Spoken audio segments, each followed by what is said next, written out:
Hello and welcome to your ultimate guide for the ATI Fundamentals.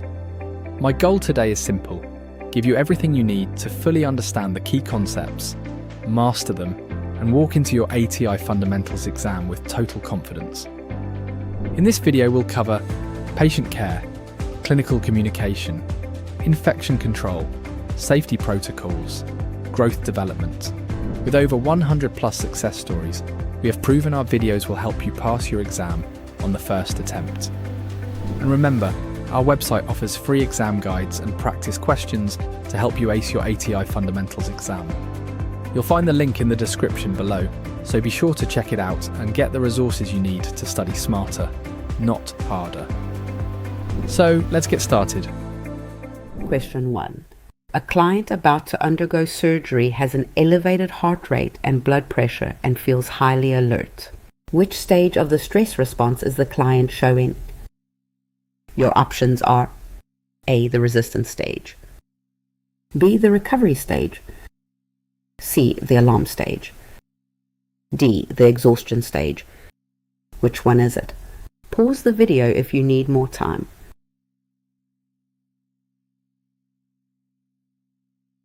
The correct answer is C, the alarm stage. C is correct because the alarm stage is the body's initial fight or flight response, raising heart rate, blood pressure, and alertness. The client's findings before surgery reflect this first stage of the stress response. A is wrong because the resistance stage is when the body attempts to stabilize and return toward normal. The client's heightened acute response fits the earlier alarm stage rather than resistance. B is wrong because a recovery stage is not one of the named stages of the stress response. The acute fight or flight findings here describe the initial alarm stage of the response. D is wrong because the exhaustion stage occurs when the body can no longer sustain its response. The client is acutely aroused, not depleted, so this is the alarm stage, not exhaustion. Hans Selye mapped the body's response to any stressor: threat, injury, surgery, even exciting news, as the general adaptation syndrome. It unfolds in 3 predictable stages, each defined by where it falls in time relative to the stressor. Alarm is the opening jolt of acute arousal. Resistance is the long middle where the body steadies and adapts. Exhaustion arrives only when the stressor outlasts the body's reserves, producing fatigue, falling defenses, and breakdown. The mechanism runs through the sympathetic nervous system and the adrenal glands. Epinephrine and norepinephrine drive the heart faster, raise blood pressure, widen airways, dilate pupils, and flood the bloodstream with glucose, converting a resting body into a primed one within seconds. When a scenario describes a client with a racing heart, rising pressure, and intense alertness right after a clear trigger, that is the alarm stage. Watch for signal words like initial, sudden, and just before. They mark this as the opening response, not resistance or exhaustion. The 3 stages are a sequence, not interchangeable options. Alarm is always first and always acute. If the body has steadied over time, that is resistance.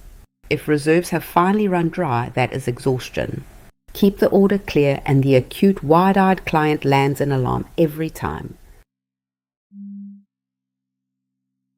Question 2. A nurse is teaching a client with diabetes about foot care at home. Which instruction should the nurse include? Your options are A. Soak the feet in hot water daily. B. Cut the toenails in a deep curve. C. Apply lotion between the toes. D. Inspect the feet daily for problems. Take a second. Which answer would you pick?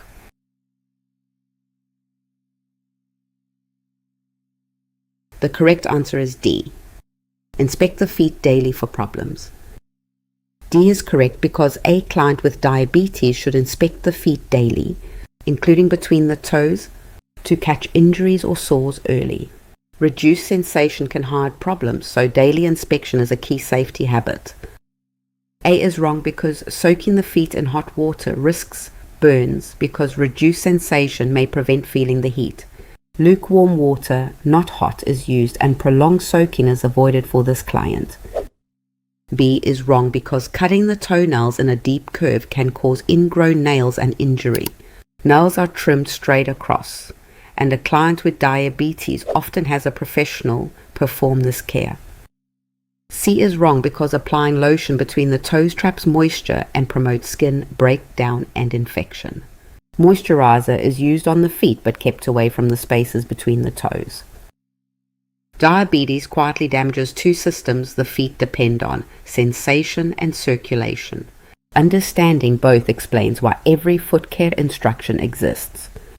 High blood glucose damages small nerves, causing peripheral neuropathy, so the foot cannot feel heat, pressure, or injury.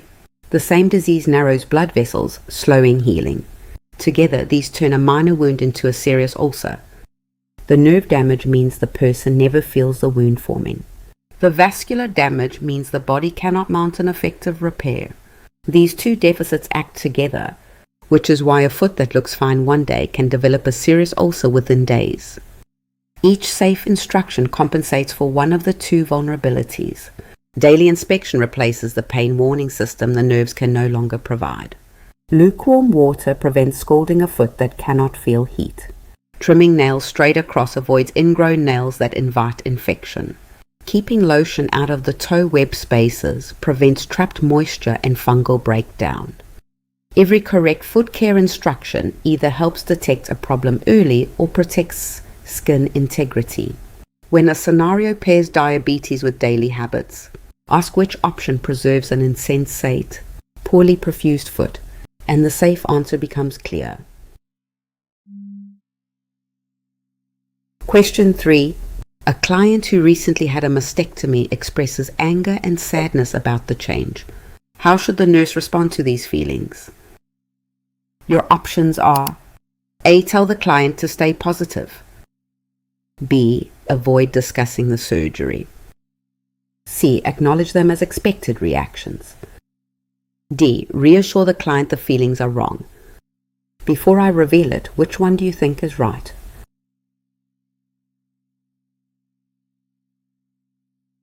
The correct answer is C.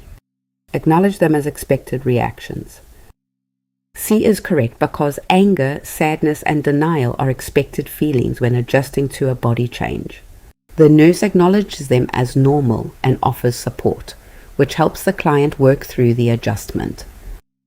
A is wrong because telling the client to stay positive dismisses genuine feelings and adds pressure. Acknowledging the emotions as expected supports the client far better than forcing positivity on them. B is wrong because avoiding discussion of the surgery leaves the client alone with difficult emotions. Open acknowledgement helps the client process the change rather than avoiding the topic entirely. D is wrong because telling the client the feelings are wrong denies a normal emotional response. These reactions are expected, so labeling them wrong is both inaccurate and unhelpful for the client. When surgery changes the body, a grieving process begins, and the emotions that come with it are not signs that something has gone wrong. Understanding why requires looking at what grief actually is and how body image fits into it. Body image is the mental picture a person holds of their own body.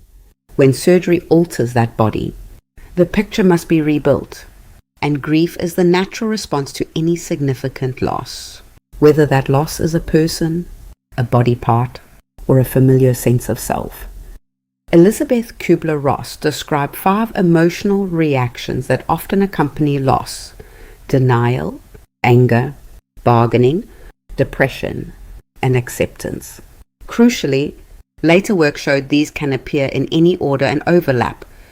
Yiskas, there is no single correct sequence for grieving. The critical distinction is between responses that open the door to feelings and those that shut it. Acknowledging emotions as expected validates the person and creates safety to grieve. Forced positivity or redirection feels kind on the surface but teaches the person to hide what they feel, which delays adjustment rather than supporting it. Genuine support means tolerating the pain alongside the person, naming their feelings as normal, and inviting them to say more. That is what creates room to move through loss, not around it. Question 4. A nurse assesses a client with hot, dry skin, confusion, and a very high temperature after working outdoors. Which action should the nurse take? Your options are: A. Begin rapid cooling measures. B. Cover the client with warm blankets. C. Encourage the client to keep working. D. Offer a hot beverage. What's your answer? Commit to one before I continue.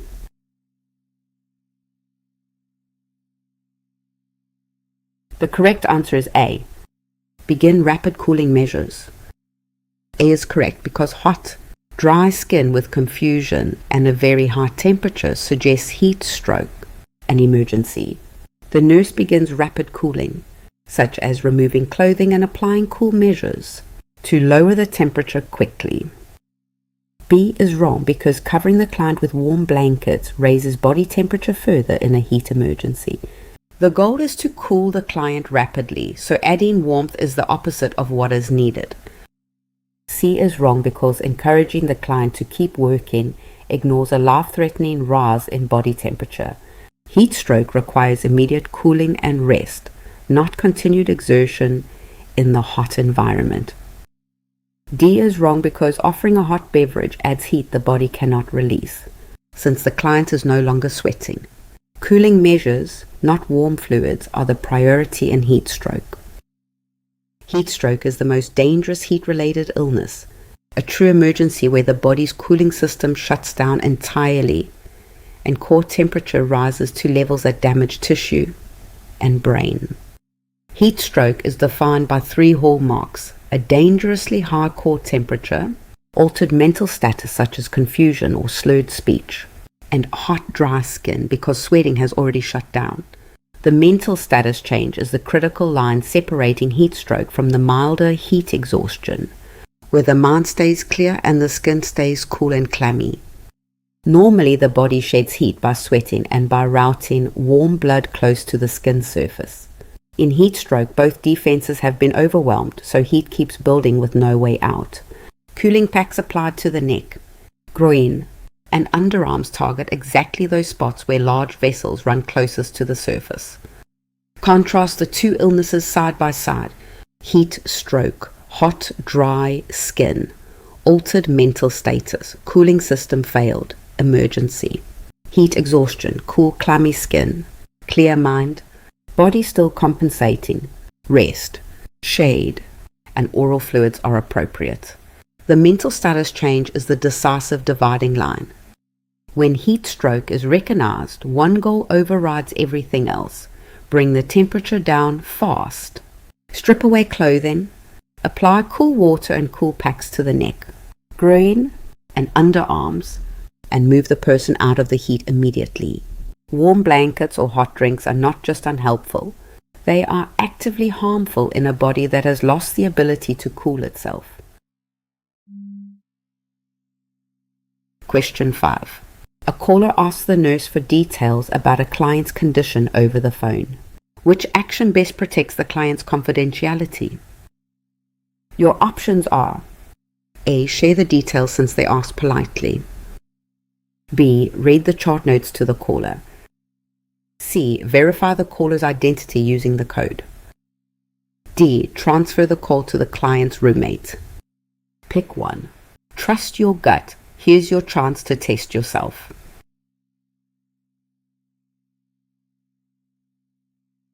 The correct answer is C. Verify the caller's identity using the code. C is correct because facilities use an identity code, so information reaches only people the client approved. Verifying the caller's identity before sharing anything protects confidentiality and prevents disclosure to an unauthorized person. A is wrong because sharing details because a caller is polite ignores the duty to confirm who they are. Courtesy is not authorization, and disclosing without verification would breach the client's confidentiality. B is wrong because reading chart notes to an unverified caller hands protected information to a possible stranger. The contents of the record are exactly what privacy rules are designed to keep secure. D is wrong because routing the call to the roommate exposes the client's information to someone uninvolved in their care.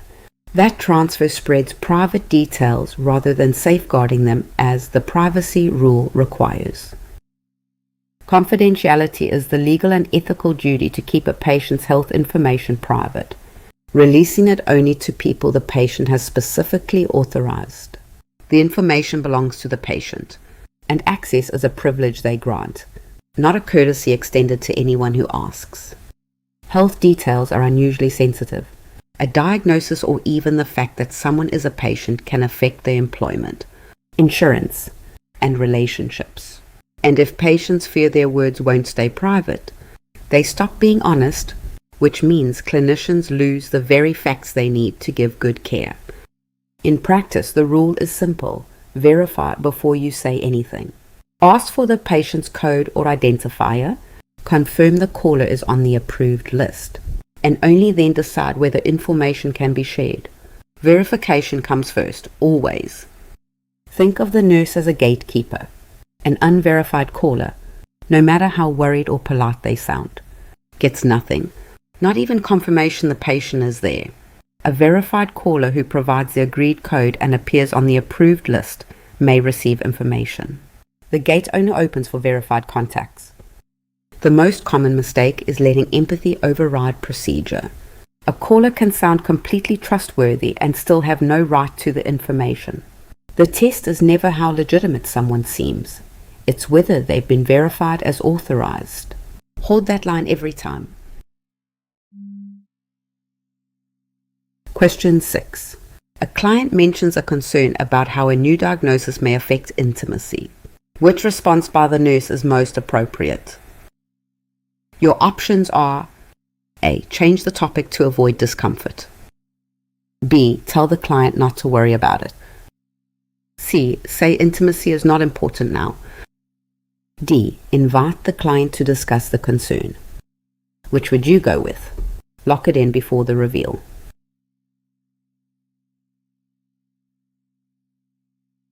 The correct answer is D. Invite the client to discuss the concern. D is correct because acknowledging the concern and inviting discussion shows the nurse takes the client's sexual health seriously. This open response gives the client room to share and seek guidance. A is wrong because changing the topic signals discomfort and tells the client the concern is unwelcome. Sexual health is a legitimate concern the nurse should be willing to address. B is wrong because telling the client not to worry dismisses a real concern with false reassurance. It discourages the client from sharing and seeking the information and support they need. C is wrong because saying intimacy is not important now imposes the nurse's judgment and silences the client. Such dismissal ignores an important aspect of health that the client clearly values and wants addressed. Sexual health is a genuine dimension of overall health, not a separate or awkward category. When a patient raises a concern about intimacy, the therapeutic response treats it exactly like any other health concern, worth addressing fully and openly. Sexuality covers identity, body image, closeness, and confidence, all of which can shift after a chronic illness, cardiac event, new medication, or surgery. These changes carry real distress, and patients deserve information and support around each of them. One framework caregivers use is the PLICIT model. It begins with permission, simply signaling that the topic is normal and welcome to raise. The first move is always to make space for the conversation, not to solve everything at once. The key contrast tested on exams is between responses that open dialogue and those that close it. Inviting discussion and acknowledging the concern signal that the topic is valid. Changing the subject, minimizing or dismissing, even when meant kindly, teach the patient to stay silent. The therapeutic principle holds regardless of the topic. When a patient opens up about a sensitive concern, the right move is always to acknowledge it as real and invite the person to say more, never to protect the caregiver's comfort at the patient's expense. Question 7. During a mass casualty event, a nurse triages a client with massive crush injuries who is not expected to survive. Which triage category applies? Your options are A. Immediate, B. Delayed, C. Expectant, D. Minimal. Don't overthink it. Which one feels right?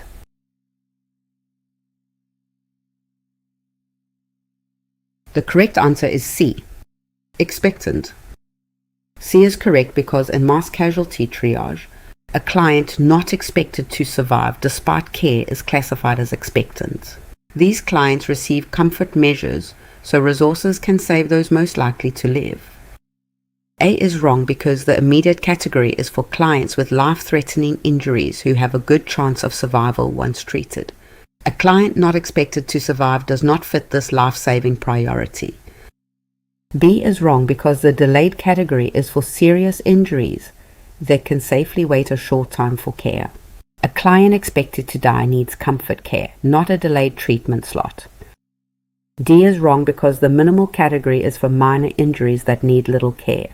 A client with massive crush injuries who is not expected to live is far beyond this low acuity group. Mass casualty triage operates on a principle that feels deeply uncomfortable. The goal is no longer to do everything for every person, but to save as many lives as possible with the resources available. This shift is what makes disaster triage fundamentally different from everyday nursing care. Most systems sort victims into 4 color-coded groups. Immediate or red covers life-threatening but survivable injuries needing prompt care. Delayed yellow means serious injuries that can safely wait. Minimal green is for minor wounds. Expectant black is for injuries so severe that survival is unlikely even with full effort. The hardest distinction is between immediate and expectant. Both involve severe, life-threatening trauma. The deciding factor is whether survival is likely given the resources at hand. A treatable injury with a probable good outcome is immediate. Injuries incompatible with survival in the current setting, despite maximal effort, are expectant. Expectant does not mean a person is left without care. They receive comfort measures and pain relief, and their status can be reassessed if conditions improve. The logic is that pouring all available resources into one person, unlikely to survive, would cost the lives of several others who could have been saved with that same effort. The instinct to fight hardest for the most critically injured is right in everyday care, but in a mass casualty event, that instinct is exactly inverted. Hold the governing rule, greatest good for the greatest number, and the expectant category, however painful, makes sense. Question 8. A nurse asks a client to close the eyes and identify a familiar scent. Which function is the nurse assessing? Your options are A. The sense of smell, B. The sense of hearing, C. Muscle strength, D. Visual acuity. Got a guess? Lock it in.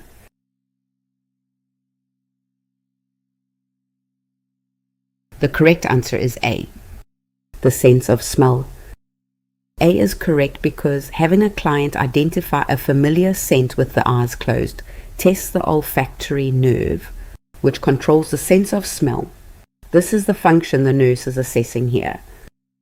B is wrong because the sense of hearing is tested with sound and tuning fork techniques, not sense. Asking the client to identify a smell does not assess the client's hearing function. C is wrong because muscle strength is assessed by having the client push or pull against resistance. Identifying a scent does nothing to evaluate the client's muscle strength in any way. D is wrong because visual acuity is tested with eye charts rather than sense.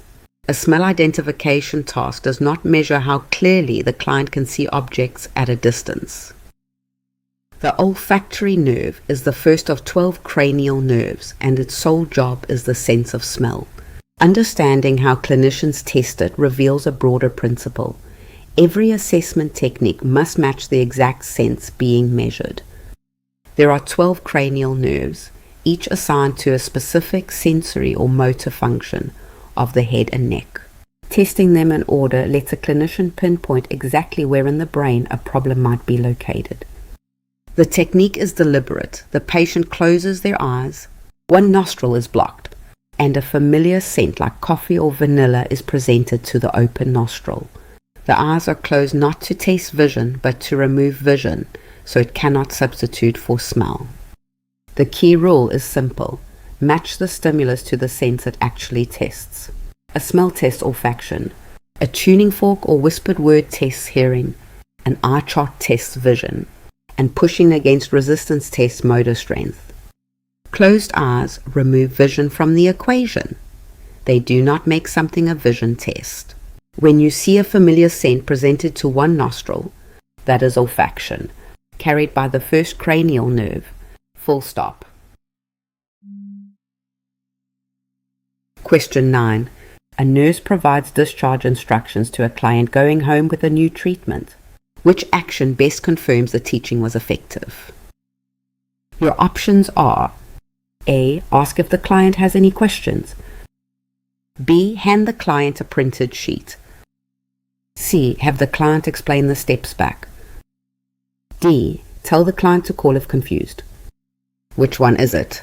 Pause the video if you need more time.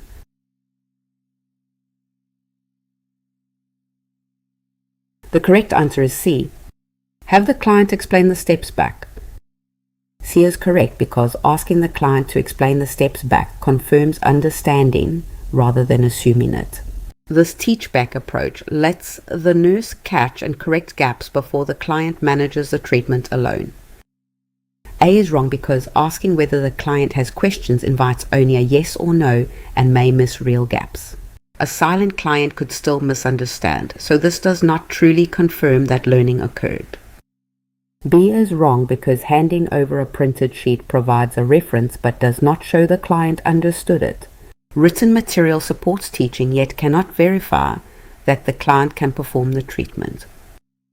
D is wrong because telling the client to call if confused shifts responsibility to the client after discharge.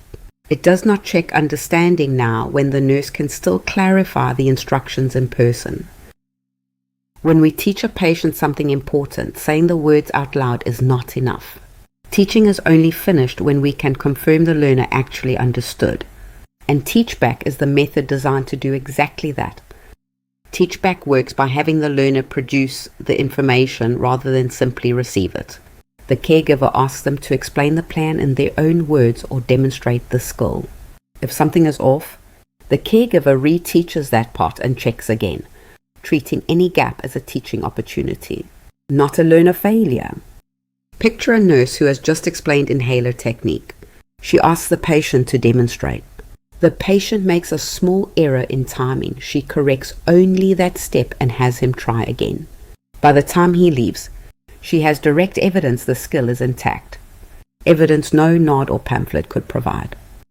This is the distinction that shows up on tests. Asking for questions, giving a handout, and telling someone to call later are all useful supports, but none of them confirm understanding.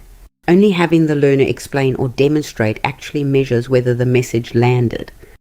When a question asks which action best verifies that teaching worked, look for the option where the learner produces the information or performs the skill. That output, and only that output, was the confirmation. Question 10. A nurse is teaching a client about collecting stool samples for an occult blood test.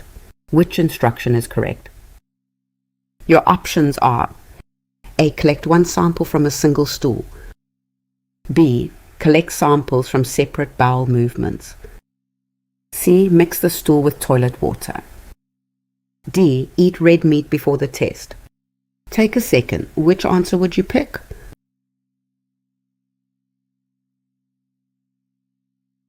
The correct answer is B. Collect samples from separate bowel movements. B is correct because an occult blood test uses several samples taken from different bowel movements to check for hidden blood.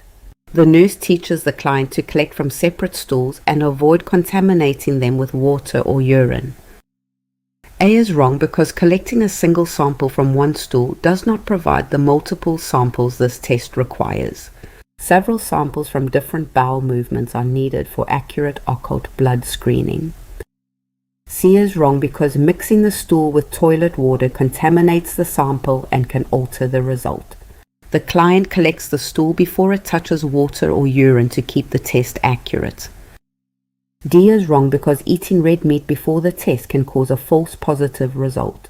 The nurse advises avoiding red meat, citrus, and raw vegetables rather than eating them before collecting samples. An occult blood test detects hidden blood in the stool, blood present in amounts too small to see.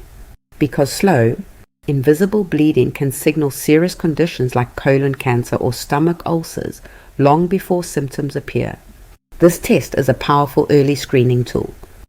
Hidden bleeding can originate anywhere along the digestive tract, from a stomach ulcer high up to a lesion in the colon.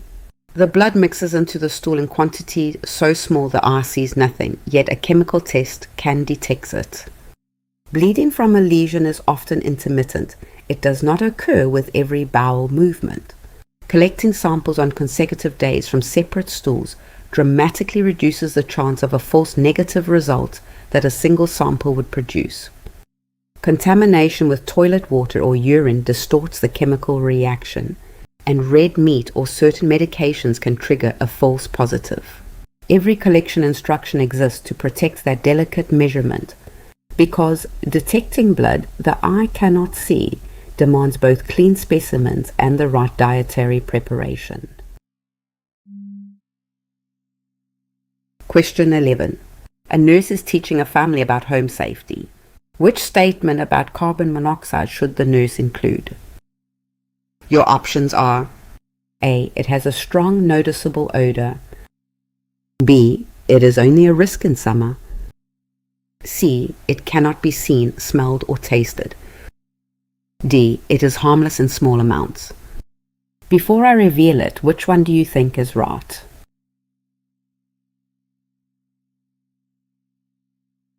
The correct answer is C. It cannot be seen, smelled, or tasted. C is correct because carbon monoxide cannot be seen, smelled, or tasted, which is why a detector is essential.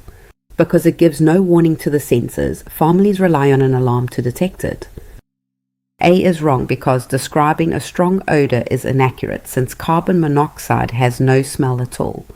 Believing it can be smelled gives a false sense of safety and delays escape. B is wrong because carbon monoxide is a year-round hazard from fuel-burning appliances, not only a summer risk. Limiting concern to one season leaves families unprotected during the rest of the year.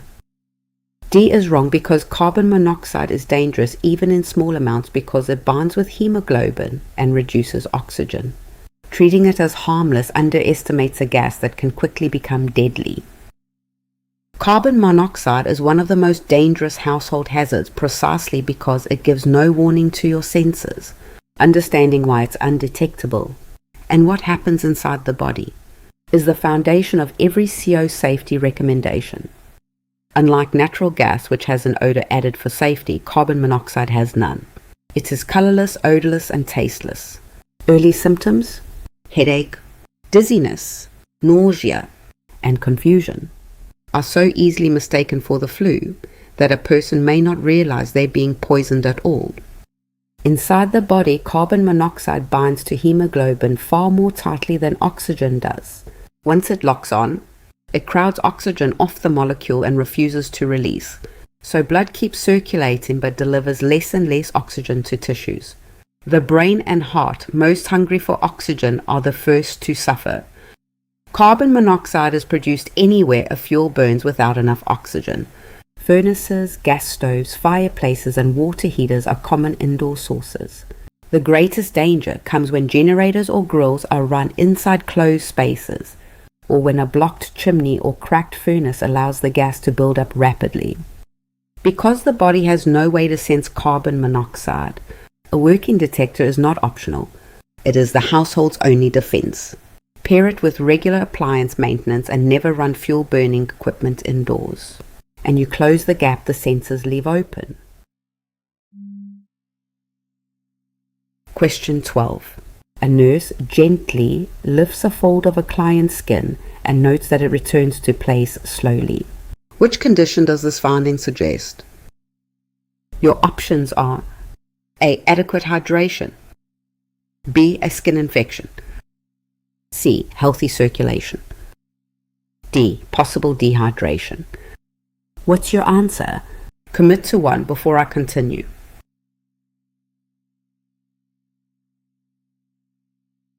The correct answer is D. Possible dehydration. D is correct because skin that stays tented and returns slowly after being lifted suggests poor turgor, often a sign of dehydration. The nurse considers this finding when assessing the client's fluid status.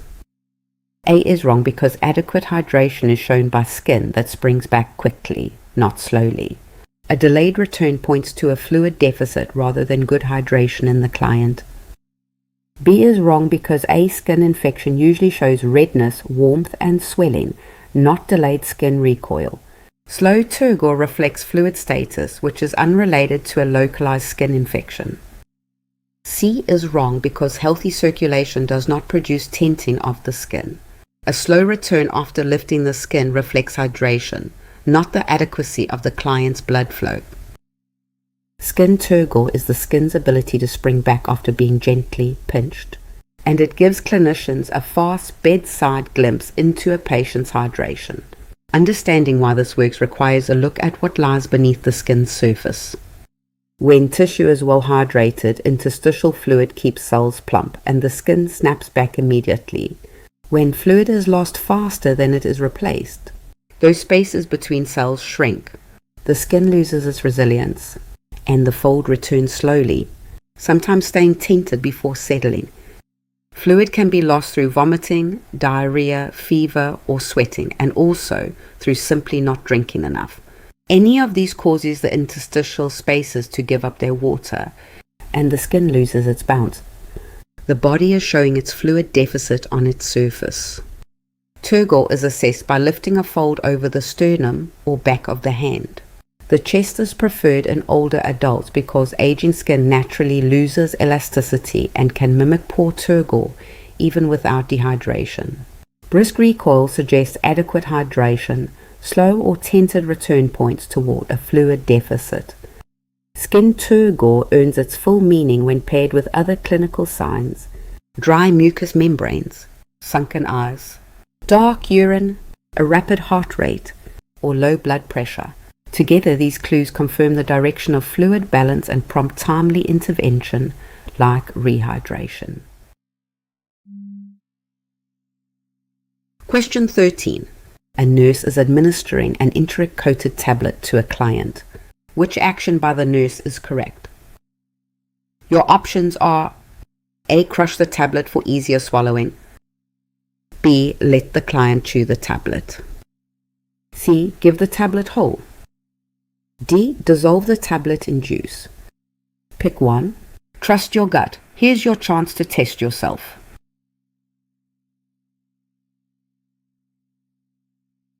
The correct answer is C. Give the tablet whole. C is correct because an enteric-coated tablet is given whole, so the special coating stays intact. Crushing or chewing, it would destroy the coating that protects the stomach and controls where the medication is released.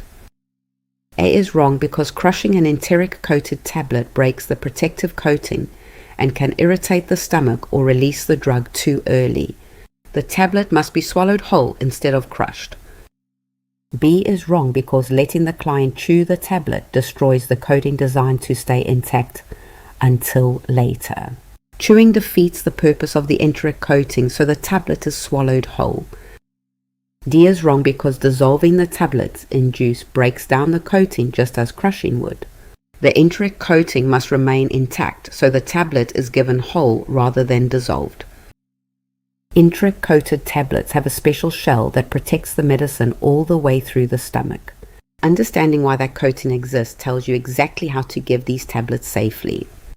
The enteric coating stays sealed in the acidic stomach, then dissolves in the more alkaline small intestine. This design either protects acid-sensitive drugs from being destroyed or protects the stomach lining from irritating medicines. Breaking the coating causes real harm in two directions. Stomach acid may destroy the drug so the dose is lost entirely, or the raw medicine is released early and injures the gastric lining. Either way, the therapeutic intent is defeated. The correct action is always to give the tablet whole with water. If a client cannot swallow it, the nurse holds the dose and contacts the prescriber for a liquid or alternative form. Crushing is never the solution. Watch for the terms enteric-coated, extended release, sustained release, and delayed release. All of them depend on an intact delivery system. When you see any of these, the rule is the same: keep the form whole and find another route when swallowing is not possible. Question 14. A client is recovering from hip replacement surgery and needs to relearn safe walking and rebuild strength. Which team member should the nurse consult? Your options are A. Physical therapist, B. Occupational therapist, C. Respiratory therapist, D. Spiritual support staff. Which would you go with? Lock it in before the reveal.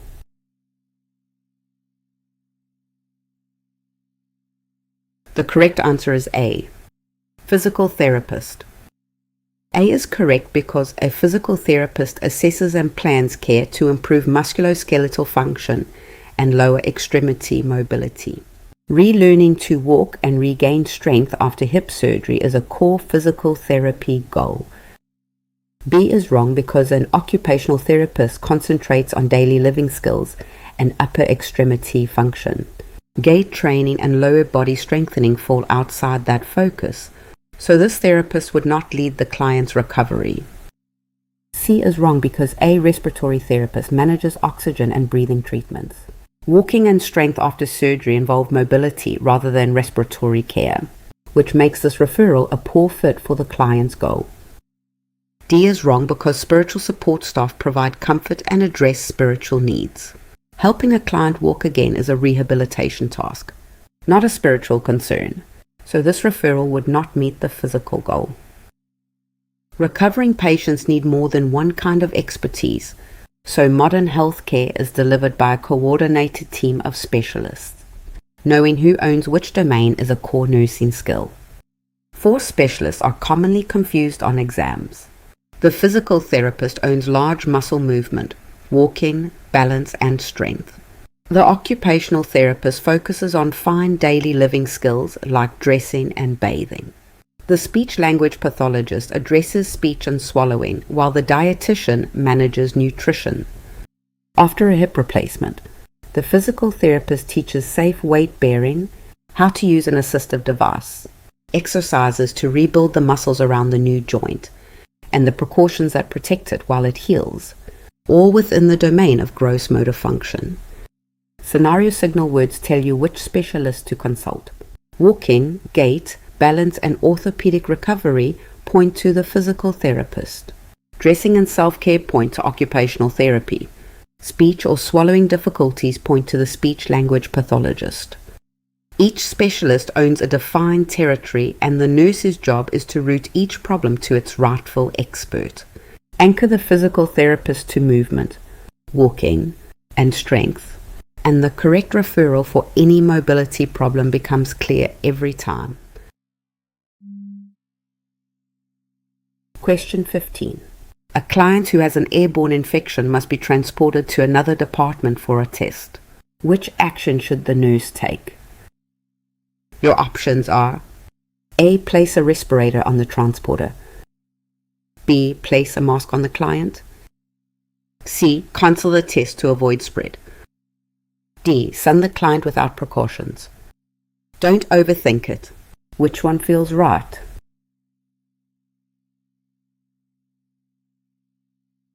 The correct answer is B. Place a mask on the client. B is correct because placing a mask on the client during transport contains the organisms at the source and protects others along the way. This is the key step when an airborne infection client leaves the room. A is wrong because putting a respirator only on the transporter leaves the client exhaling organisms freely into shared hallways. Containing the source with a mask on the client protects everyone encountered during transport. C is wrong because cancelling a needed test is unnecessary, since safe transport is possible with the right precautions. Masking the client allows the test to proceed without exposing others to the infection. D is wrong because sending the client without precaution spreads organisms through every area they pass. A mask on the client is required so transport does not endanger staff and other clients. When a patient with an airborne infection like tuberculosis, measles, or chickenpox must leave their isolation room, the engineering safeguards that protect everyone inside simply do not travel with them. A different strategy takes over. Inside the room, negative pressure pulls air inward so infectious particles cannot escape, and staff wear fitted N95 respirators for their own protection. These are engineered controls that exist only within that specific space. The three pillars of airborne precautions are the negative pressure room, fitted respirators for staff, and HEPA filtration. None of these follow the patient into a hallway or elevator. During transport, the logic flips entirely.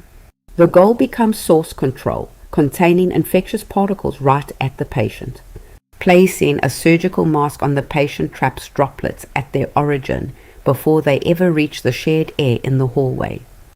Remember, in the room, staff wear the respirator. In transit, the patient wears the mask. The patient is the source, so the patient is masked. That single principle keeps everyone along the route safe. Question 16. A nurse documents a client's behavior in the medical record. Which entry is written in the most factual, objective way? Your options are: A. The client is being very difficult today. B. The client seems very anxious.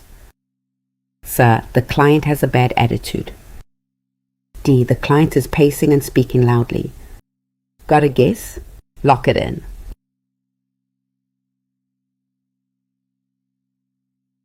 The correct answer is D. The client is pacing and speaking loudly. D is correct because factual documentation records what the nurse observes without judgment.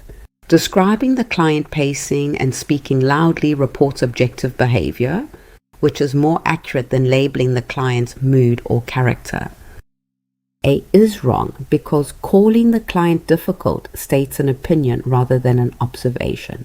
Such judgmental wording does not describe measurable behavior and has no place in an objective, legal medical record. B is wrong because writing that the client seems anxious interprets a feeling instead of recording evidence. Objective charting describes the specific behaviors observed rather than the nurse's assumption about the client's emotion. C is wrong because describing a bad attitude is a personal judgment, not a fact. The record should capture observable actions, so this label fails the standard for accurate, descriptive documentation of behavior. In clinical documentation, there is a critical distinction between what you observe and what you conclude. Objective charting records only the raw, verifiable facts, what was seen, heard, felt, or measured, without layering on a judgment. Objective entries describe behavior in concrete terms.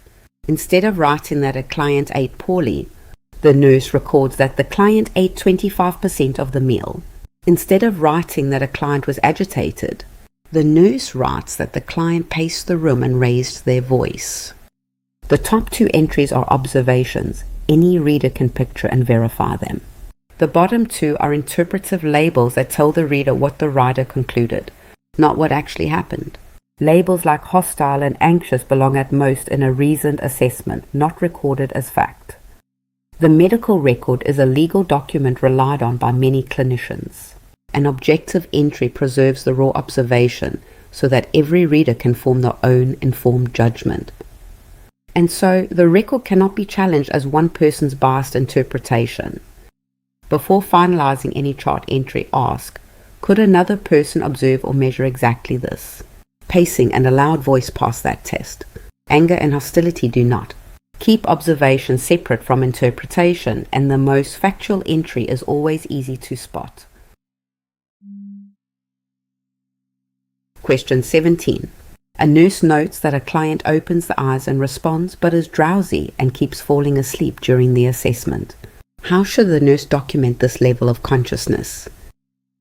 Your options are A. Alert, B. Comatose, C. Lethargic, D. Stuporous. Which one is it? Pause the video if you need more time.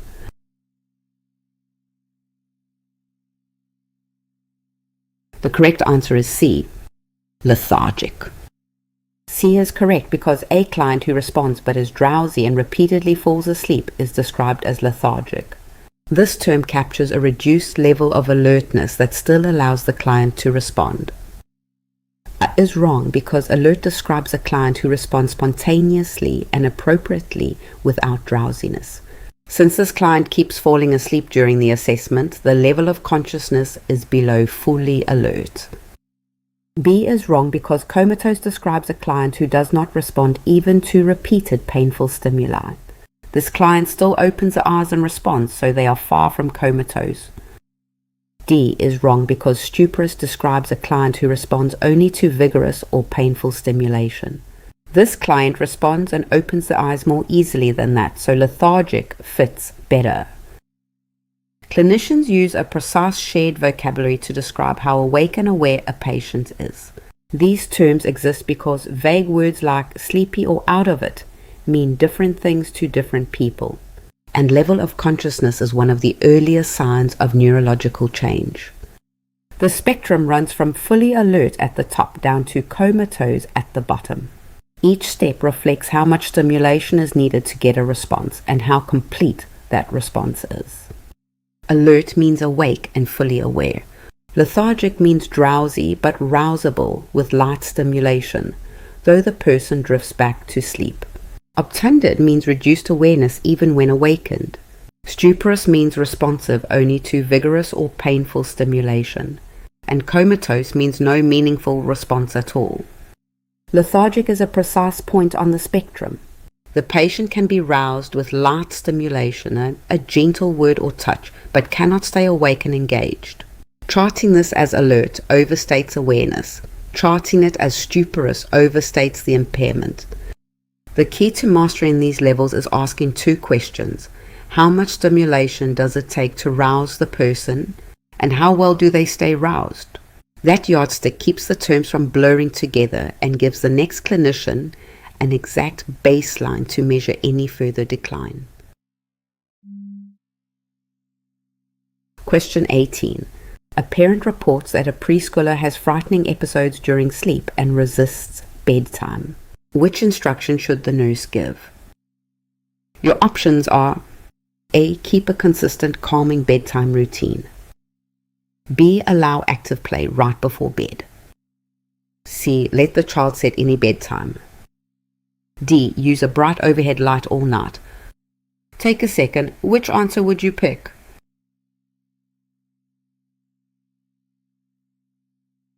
The correct answer is A. Keep a consistent calming bedtime routine. A is correct because a consistent calming bedtime routine helps a preschooler settle and reduces sleep disturbances. Predictable wind-down time and reassurance ease the nighttime fears that are common at this preschool age. B is wrong because allowing active play right before bed stimulates the child and makes settling harder. A calm routine, not excitement, prepares the preschooler for a settled and restful night of sleep. C is wrong because letting the child set any bedtime removes the structure a preschooler needs. Consistent timing supports better sleep, so an open-ended bedtime works against the goal of restful sleep. D is wrong because a bright overhead light all night disrupts sleep rather than ease in fear. A soft night light is enough for comfort while harsh lighting interferes with rest. Sleep terrors are not nightmares and not misbehavior. They are a developmental disruption of deep sleep. Understanding what actually causes them explains exactly what advice a nurse should give a worried parent. Sleep terrors arise in the first hours of the night during deep, non-dreaming NREM sleep, when the immature brain partially arouses but never fully wakes. Because the child is not conscious, they cannot be comforted and will have no memory of the event at all. Several features define why these episodes occur. The child's brain hasn't yet mastered smooth transitions between sleep stages, and fatigue or irregular schedules make a partial arousal more likely. This is why the child appears terrified but is unreachable. They are simply not awake. Management centers on three things: a consistent, calming bedtime routine every night, ensuring the child gets enough total sleep to avoid overtiredness, and keeping the child physically safe during an episode while simply waiting for it to pass, never forcing the child awake. Because sleep terrors stem from immature deep sleep and are worsened by fatigue and irregular schedules, the right guidance always anchors to a calm, consistent bedtime routine and adequate rest. Reacting to the episode itself misses the mechanism entirely. Question 19. A nurse does not complete a full risk assessment on admission, and the client later falls and fractures a hip. The nurse's omission is an example of which of the following? Your options are: A. Assault, B. Negligence, C. Battery, D. Breach of confidentiality. Before I reveal it, which one do you think is right?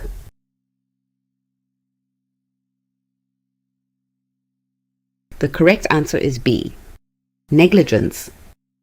B is correct because negligence is the failure to provide the care a reasonably prudent nurse would give, skipping the required full risk assessment, which then leads to client harm, fits the definition of negligence.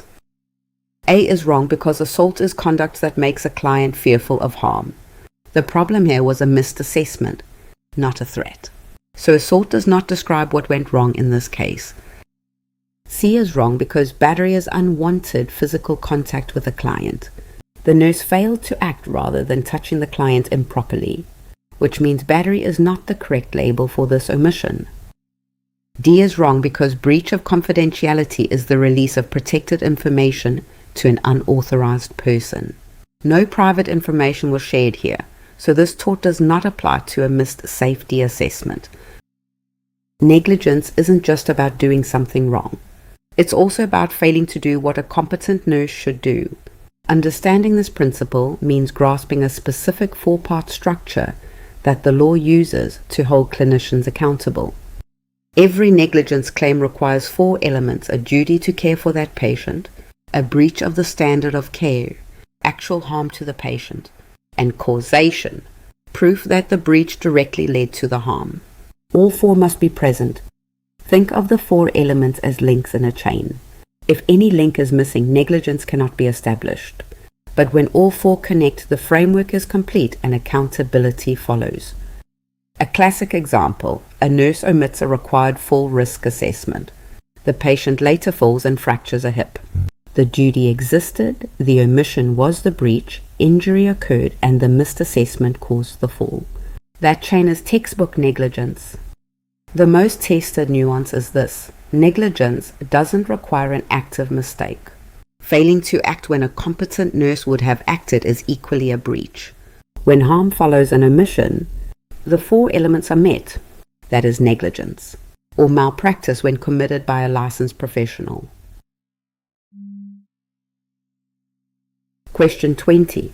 A client acquires an infection after contact with a contaminated piece of equipment. Which mode of transmission does this describe? Your options are: A. Droplet transmission, B. Airborne particle transmission, C. Vector-borne transmission, D. Indirect contact transmission. What's your answer?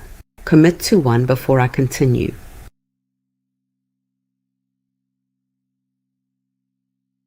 The correct answer is D.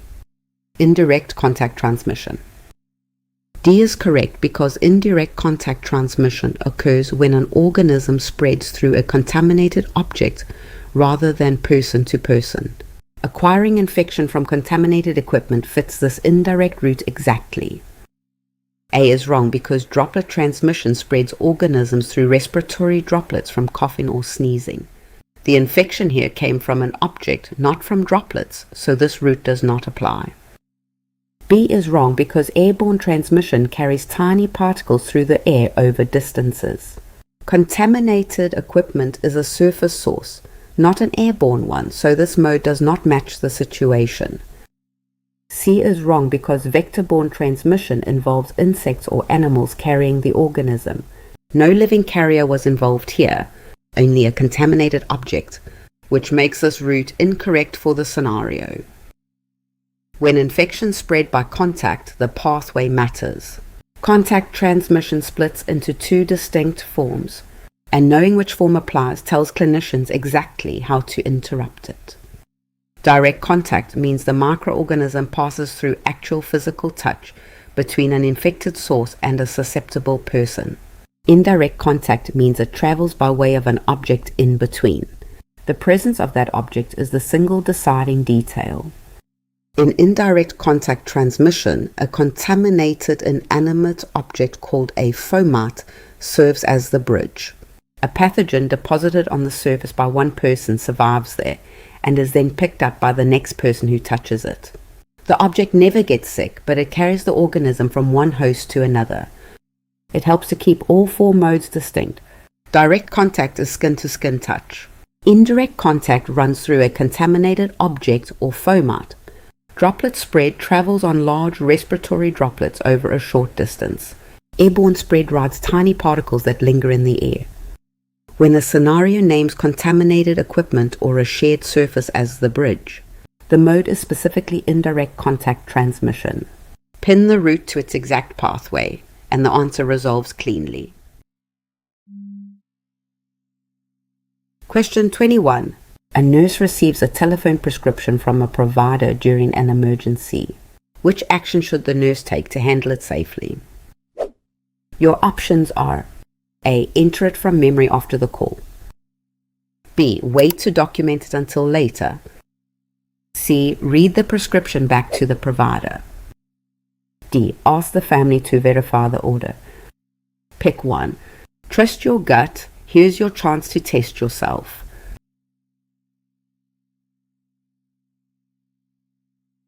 The correct answer is C. Read the prescription back to the provider. C is correct because reading the prescription back to the provider confirms the medication name, dose, route, and time are correct. This write back step catches errors before the order is carried out, protecting the client. A is wrong because entering an order from memory risks mistakes in the drug, dose, or route. Safe practice requires writing it down and confirming it during the call rather than relying on recall afterward.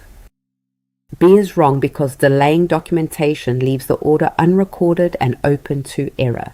A telephone prescription should be written and verified immediately so the record stays accurate and the client receives correct care. D is wrong because asking the family to verify a prescription is inappropriate since relatives are not qualified to confirm medical orders. Verification must occur between the nurse and the provider who gave it. When a provider gives a medication order out loud rather than in writing, it creates one of the highest risk moments in medication safety. The spoken word is surprisingly easy to mishear, especially during a fast-moving emergency. Spoken orders fail in predictable ways. Sound alike drug names, unclear numbers, accents, and background noise all create chances to mishear. A single misheard syllable in a dose or drug name can seriously harm a patient. The safeguard is a 3-step loop. The nurse listens and writes the complete order: drug, dose, route, and frequency, then reads it back word for word to the provider. Only after the provider verbally confirms does the order move forward. This loop turns one-way dictation into a verified two-way confirmation. Writing first, then reading back is what makes the check meaningful. It catches errors in the few seconds before anyone acts on the order. The key insight is to treat every spoken order as potentially wrong until the prescriber confirms it. Acting from memory or asking a co-worker instead of the prescriber are the unsafe shortcuts. Write it, read it back, and get confirmation every time. Question 22. A nurse is teaching a client about a prescribed antibiotic. Which instruction should the nurse include? Your options are A. Take the full course as prescribed. B. Stop once symptoms improve. C. Save the extra doses for later use. D. Share leftover medication if needed. Which would you go with? Lock it in before the reveal.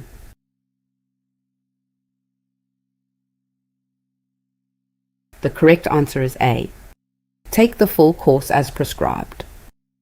A is correct because completing the full course of an antibiotic ensures the organism are fully eliminated and reduces the chance of resistance. The nurse teaches the client to finish all doses even after feeling better. B is wrong because stopping when symptoms improve leaves surviving organisms that can rebound and resist the drug. The client should continue until the full course is finished, not quit when feeling better. C is wrong because saving extra doses encourages improper self-treatment later and contributes to resistance. A prescribed course is meant to be completed, leaving no doses to store away for another time. D is wrong because sharing leftover medication is unsafe because it bypasses a proper evaluation and prescription. Antibiotics are prescribed for a specific client and infection, never passed to someone else. When a patient is prescribed antibiotics, the single most critical instruction is to complete the entire course, every dose, on schedule, until the last pill. This principle goes deeper than simple compliance. It's rooted in the biology of how bacteria respond to treatment. Early in treatment, the most vulnerable bacteria die quickly, which is why symptoms improve fast. But the hardier organisms take longer to eliminate. Only completing the full course ensures even the toughest bacteria are wiped out entirely. When medication stops the moment symptoms fade, the surviving bacteria, the hardiest ones, regroup and multiply. These survivors are already better equipped to withstand the drug, and each incomplete course teaches them how to endure, building a resistant population over time. Antibiotic resistance is a growing global danger, and incomplete courses are one of its main drivers.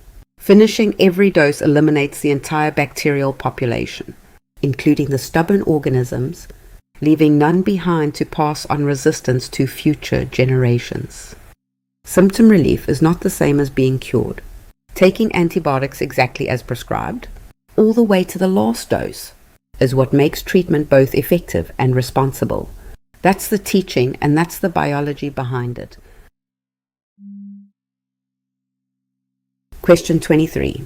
A client who speaks little English needs to discuss a treatment plan. Which action should the nurse take? Your options are A. Ask a family member to interpret. B. Use a facility-approved medical interpreter. C. Speak louder in English. D. Wait until the client learns English. Don't overthink it. Which one feels right?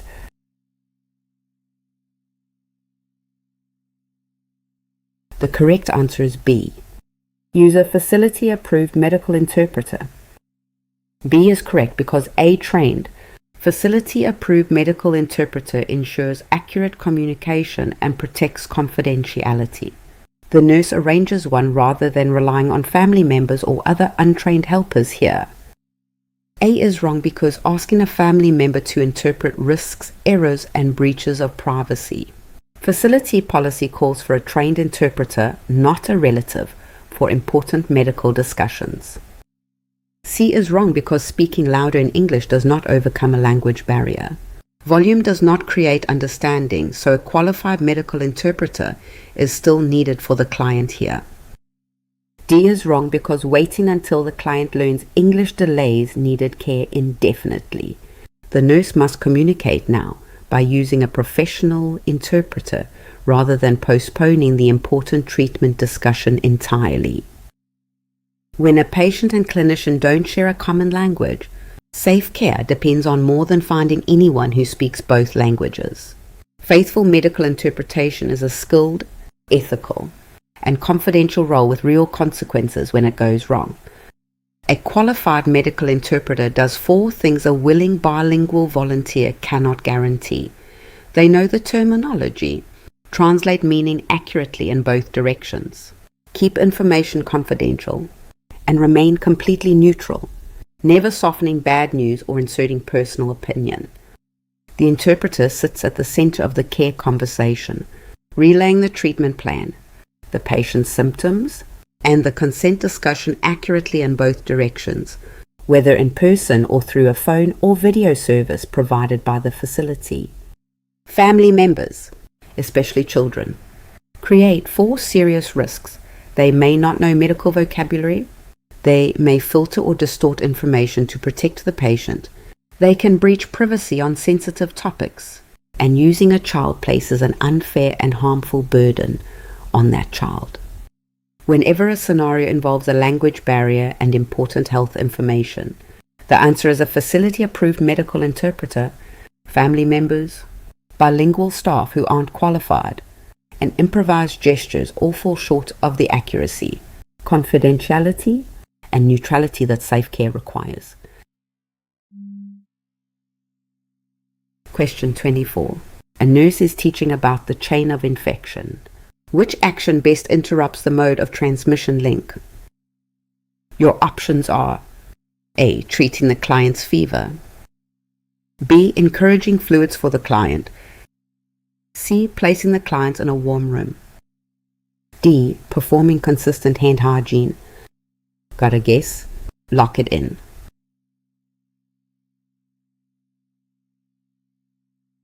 The correct answer is D. Performing consistent hand hygiene. D is correct because the mode of transmission is how an organism travels to a new host, often on the hands. Consistent hand hygiene interrupts that link, which is why it breaks the chain of infection so effectively. A is wrong because treating a fever manages a finding of infection, but does nothing to stop the organism from spreading. It addresses the client's response, not the transmission link in the chain. B is wrong because encouraging fluid supports the client's recovery, yet has no effect on how the organism moves between hosts. Hydration does not interrupt the transmission link this question is targeting. C is wrong because placing the client in a warm room offers comfort but provides no barrier to spread. Warmth does not block transmission, so it fails to break the chain at that link. Infection doesn't happen by chance. It follows a predictable sequence called the chain of infection. Understanding each link in that chain is what turns infection control from guesswork into targeted, effective action. The chain has 6 links: an infectious agent, a reservoir where it lives, a portal of exit, a mode of transmission, a portal of entry, and a susceptible host. The key insight is that breaking any single link stops the infection from completing its spread. Different interventions target different links. Immunization strengthens the susceptible host. Isolation contains the reservoir. Covering a cough blocks the portal of exit. And hand hygiene interrupts the mode of transmission, the most common path organisms travel between people. Contaminated hands touch patients, surfaces, and wounds, then carry organisms to the next person. Hand hygiene with soap and water or an alcohol-based rub at the right moments removes those organisms before the hands can become a bridge. It is simple, inexpensive, and the single most powerful action in preventing healthcare-associated infection. When a question asks which action best interrupts the mode of transmission link, the answer is consistent hand hygiene. Anchor that pairing, hand hygiene to transmission, and its place as the most effective single control measure is clear. Question 25. A nurse observes an infant searching for a toy after it is hidden under a blanket. Which cognitive ability is the infant demonstrating? Your options are A. Conservation, B. Abstract reasoning, C. Object permanence, D. Magical thinking. Which one is it? Pause the video if you need more time.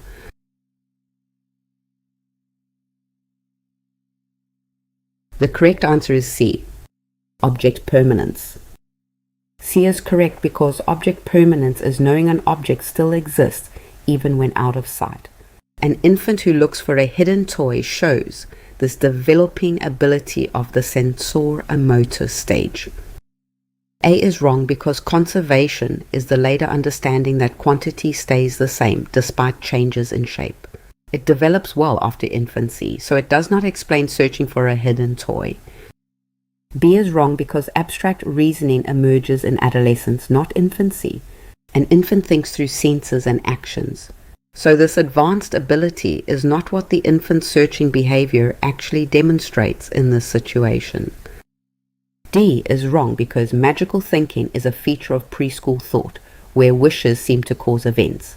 An infant searching for a toy is showing object permanence, not magical thinking. Object permanence is the understanding that things continue to exist even when they can't be seen, heard, or touched. It's a cognitive milestone that infants must develop, not something they're born knowing. When a baby watches a toy get hidden under a blanket and then lifts the blanket to find it, that searching behavior is the proof. The toy stayed real in the baby's mind even while out of sight. That's object permanence in action. Piaget placed object permanence inside the sensorimotor stage, which runs from birth through toddlerhood. During this period, babies learn by looking, grasping, and moving, gaining a mental representation, an image held in mind. Satgikin Wetstall is the leap that makes object permanence so significant.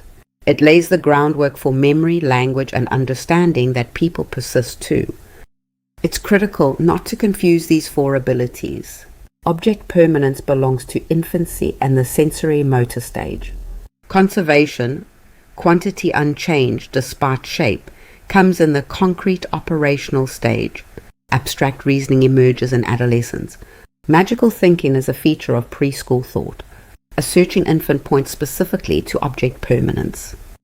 Whenever a scenario describes an infant hunting for a hidden object, that behavior maps to object permanence and the sensory motor stage, not conservation, not abstract reasoning, not magical thinking. Age and stage together make the identification clean and reliable. Question 26. A nurse smells smoke and finds a fire in an empty storage room with no clients nearby. Which action should the nurse take first? Your options are A. Activate the fire alarm. B. Begin moving distant clients. C. Open windows to clear smoke. D. Look for the fire source. Take a second. Which answer would you pick?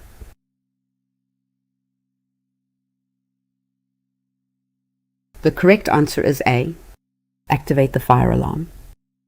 A is correct because with no client in immediate danger, the nurse first activates the fire alarm to alert everyone and summon help. Early warning protects the whole unit and starts the coordinated response. B is wrong because moving distant clients before sounding the alarm delays the warning the entire unit needs. With no one in immediate danger, alerting others comes first by activating the alarm. C is wrong because opening windows can feed oxygen to the fire and worsen it. Clearing smoke is not the priority, and it may make the fire spread faster instead of helping the situation. D is wrong because searching for the source wastes time and exposes the nurse to danger. The first step is to activate the alarm so help is on the way before anything else. When a fire breaks out in a hospital, staff need to act in the right order without hesitation. That's exactly what the RACE acronym is designed to do. Give everyone a memorized sequence that protects lives first. RACE stands for Rescue, Alarm, Confine and Extinguish or Evacuate.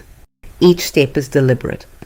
The order ensures people are moved to safety and help is summoned before anyone attempts to fight the flames. The sequence exists because fire spreads fast and no single person can manage it alone.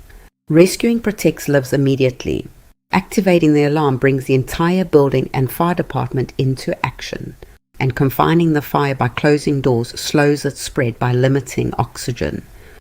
Consider a nurse who finds a small fire in an empty storage room with no patients nearby, with no one to rescue. The immediate next step is to activate the alarm, alerting staff and responders, then close the door to confine the fire, and only then use an extinguisher if the fire is small enough to handle safely. The most common mistake is reaching for the extinguisher first because the fire looks small. Remember, if no one needs rescuing, activate the alarm next.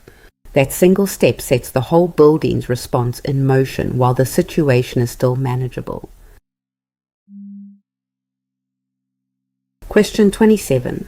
A nurse refers a client who has a chronic disability to a rehabilitation program and a support group.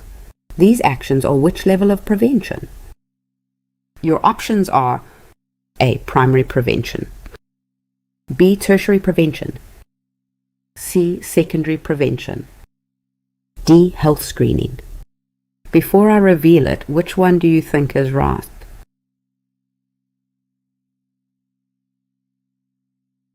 The correct answer is B.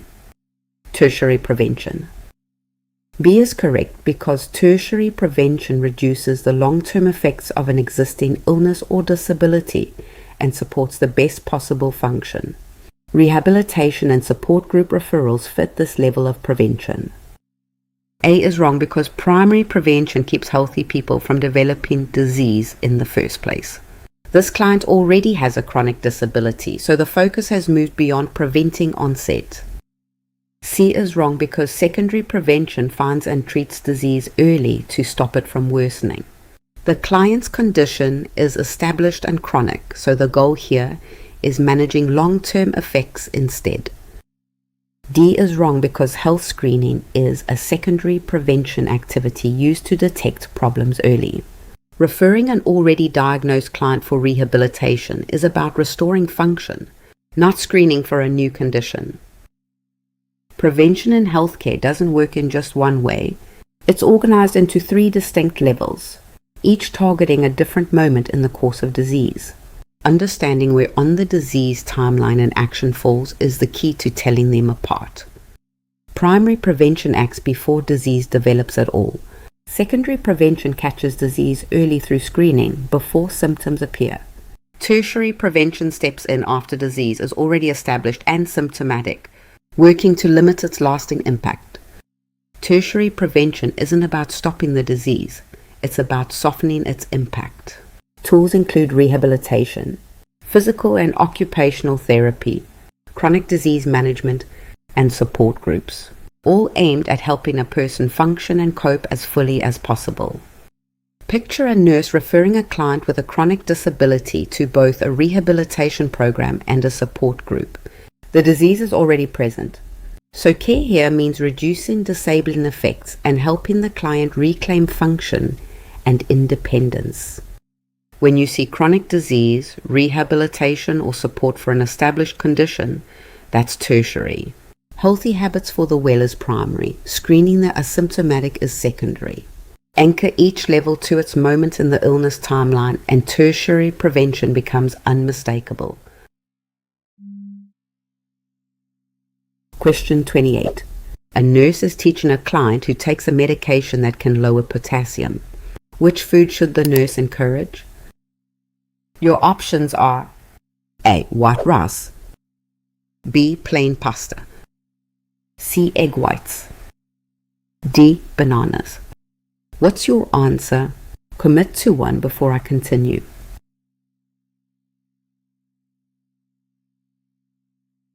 The correct answer is D. Bananas.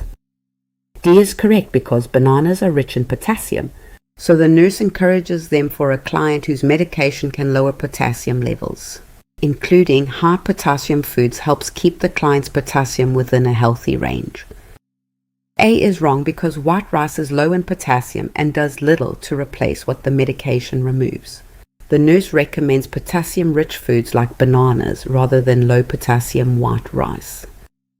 B is wrong because plain pasta contains little potassium and would not help maintain the client's level. Foods high in potassium, such as bananas, are encouraged instead of low potassium pasta. C is wrong because egg whites are not a significant source of potassium for this client. The nurse encourages potassium-rich choices like bananas rather than egg whites to support the potassium level. When certain medications lower the body's potassium level, dietary teaching becomes a critical part of safe nursing care. Potassium is an electrolyte the body cannot manufacture on its own, so it must come entirely from food. Potassium has an outsized role in the body. It powers the electrical activity of the heart, enables normal muscle contraction, and supports nerve signaling. Because its safe range is narrow, even a modest drop can cause serious problems.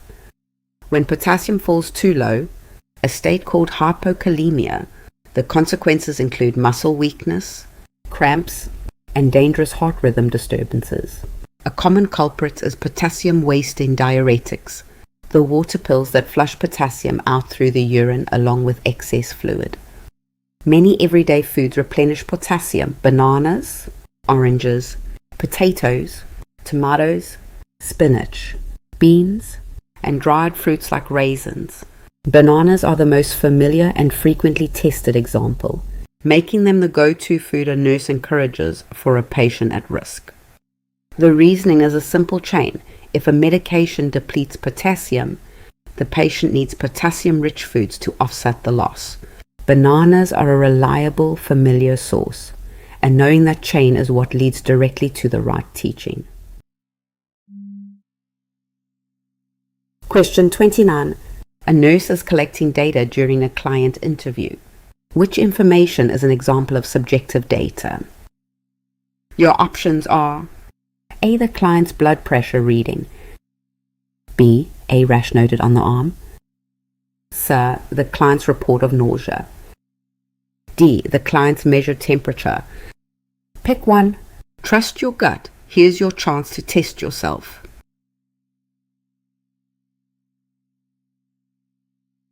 The correct answer is C. The client's report of nausea. C is correct because subjective data is information the client reports and only they can describe. The client's report of nausea is a felt experience, which makes it subjective rather than an observable measurement. A is wrong because a blood pressure reading is measured by the nurse and observed objectively, because it can be seen and recorded by others. It is objective data, not something only the client can describe. B is wrong because a rash noted on the arm is observed by the nurse through inspection. Anyone examining the client can see it, which makes it objective rather than subjective data. D is wrong because a measured temperature is an objective finding obtained with a device. The reading is observable and verifiable, which classifies it as objective data rather than the client's subjective report. In nursing assessment, every finding belongs to one of two categories, subjective or objective. The source of the information, not who writes it down, is what decides which category it falls into. Subjective data come entirely from the patient's inner world. Sensations like pain, nausea, dizziness, or anxiety that only the patient can perceive. Objective data are findings a clinician can observe or measure independently, such as a temperature, blood pressure, rash, or witnessed vomiting. The classic example is nausea. When a patient says, "I feel nauseated," that statement is subjective data. The sensation lives inside the patient and cannot be seen or measured. If the nurse then witnesses the patient retching, that witnessed event becomes objective data. Signal words help you sort quickly. Phrases like "the client reports," "states," "complains of," or "feels" mark subjective data. Measurable values like temperature or blood pressure and anything the nurse directly observes are objective.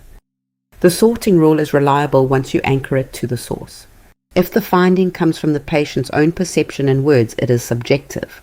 A reported feeling of nausea is the clearest case, felt inside, known only through the patient's report.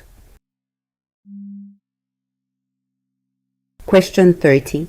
A nurse is caring for a client with an indwelling urinary catheter. Where should the nurse keep the drainage bag? Your options are A. Below the level of the bladder. B. Above the level of the bladder. C. At the same height as the chest. D. Hooked over the bedside rail.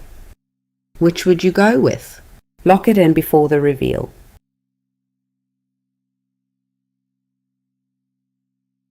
The correct answer is A. Below the level of the bladder. Is correct because the drainage bag is kept below the level of the bladder, so urine flows downward and away from the client.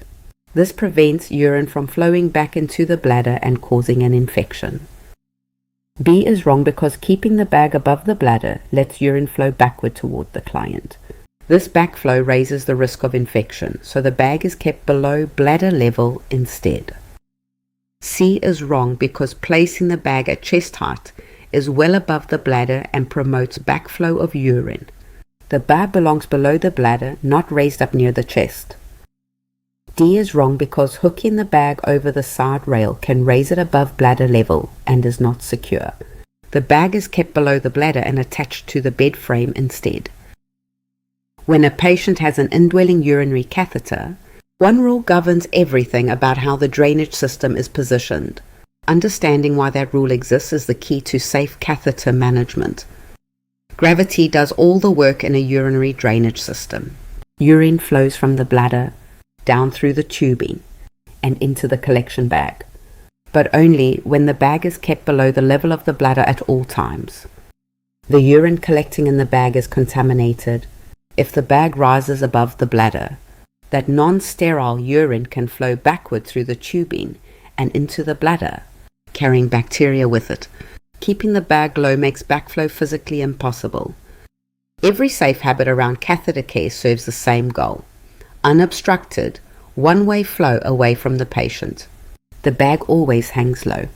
Tubing stays kink-free, and bag position is maintained below bladder level even during transfers and ambulation. Anchor this principle in simple physics. Non-sterile urine must always flow away from the bladder. Raising the bag, even briefly, or resting it on the floor breaks that protection and puts the patient at risk for a preventable infection. Question 31. A nurse provides first aid to a client with external bleeding from a leg wound.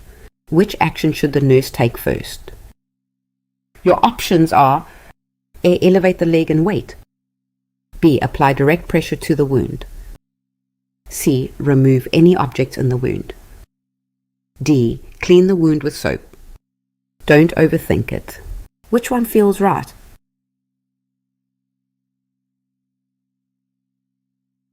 The correct answer is B. Apply direct pressure to the wound. B is correct because applying direct pressure to the wound is the first action to control external bleeding. Steady pressure slows blood loss while further help and treatment are arranged for the client. A is wrong because elevating the leg may help, but waiting without applying pressure allows bleeding to continue. Direct pressure is the immediate action needed to control the active blood loss. C is wrong because removing an object from a wound can worsen bleeding if it was helping to plug the vessel. Impaled objects are stabilized, not pulled out during emergency first aid. D is wrong because cleaning the wound with soap is not the priority while the client is actively bleeding. Controlling the bleeding with pressure comes before any cleaning of the wound area. When a wound bleeds externally, the single most important first action is applying direct pressure. This simple step is the foundation of bleeding control, and understanding why it works helps you act with confidence under pressure. Direct pressure works by physically compressing the broken vessel against the surrounding tissue.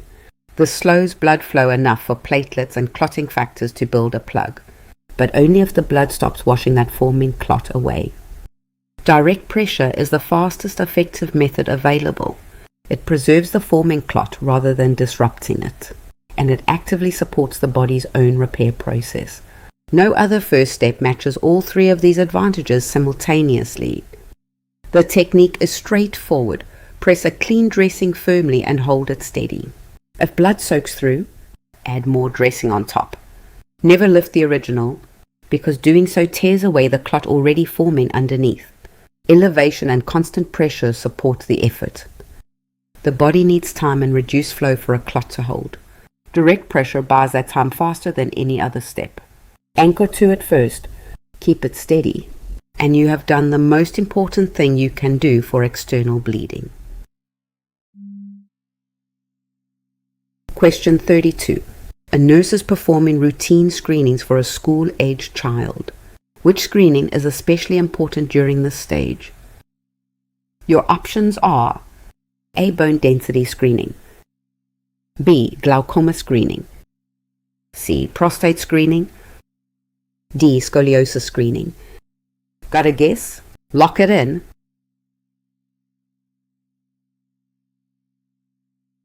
The correct answer is D. Scoliosis screening. D is correct because scoliosis screening is emphasized during the school age and early adolescent years, when spinal curvature often becomes apparent. Early detection allows timely treatment before the curve worsens.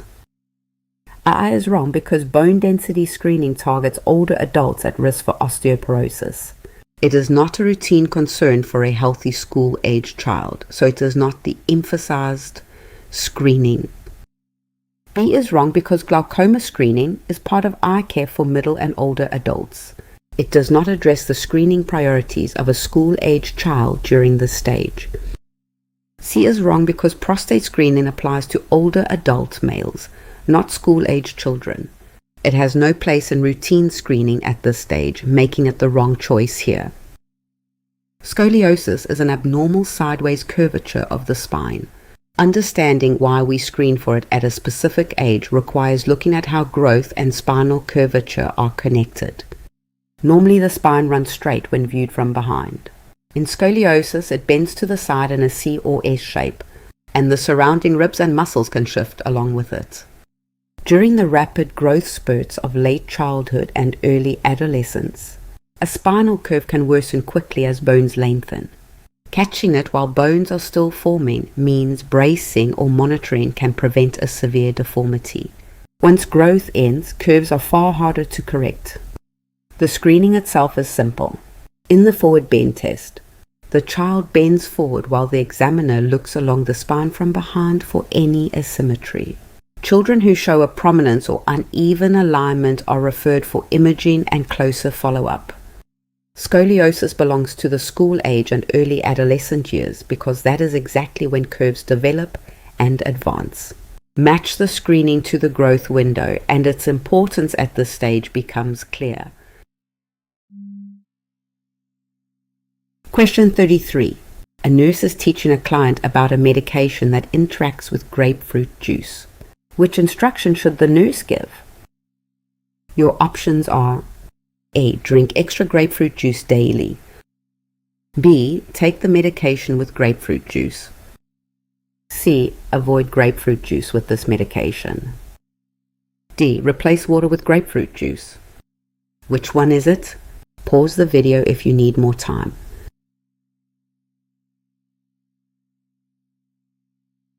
The correct answer is C.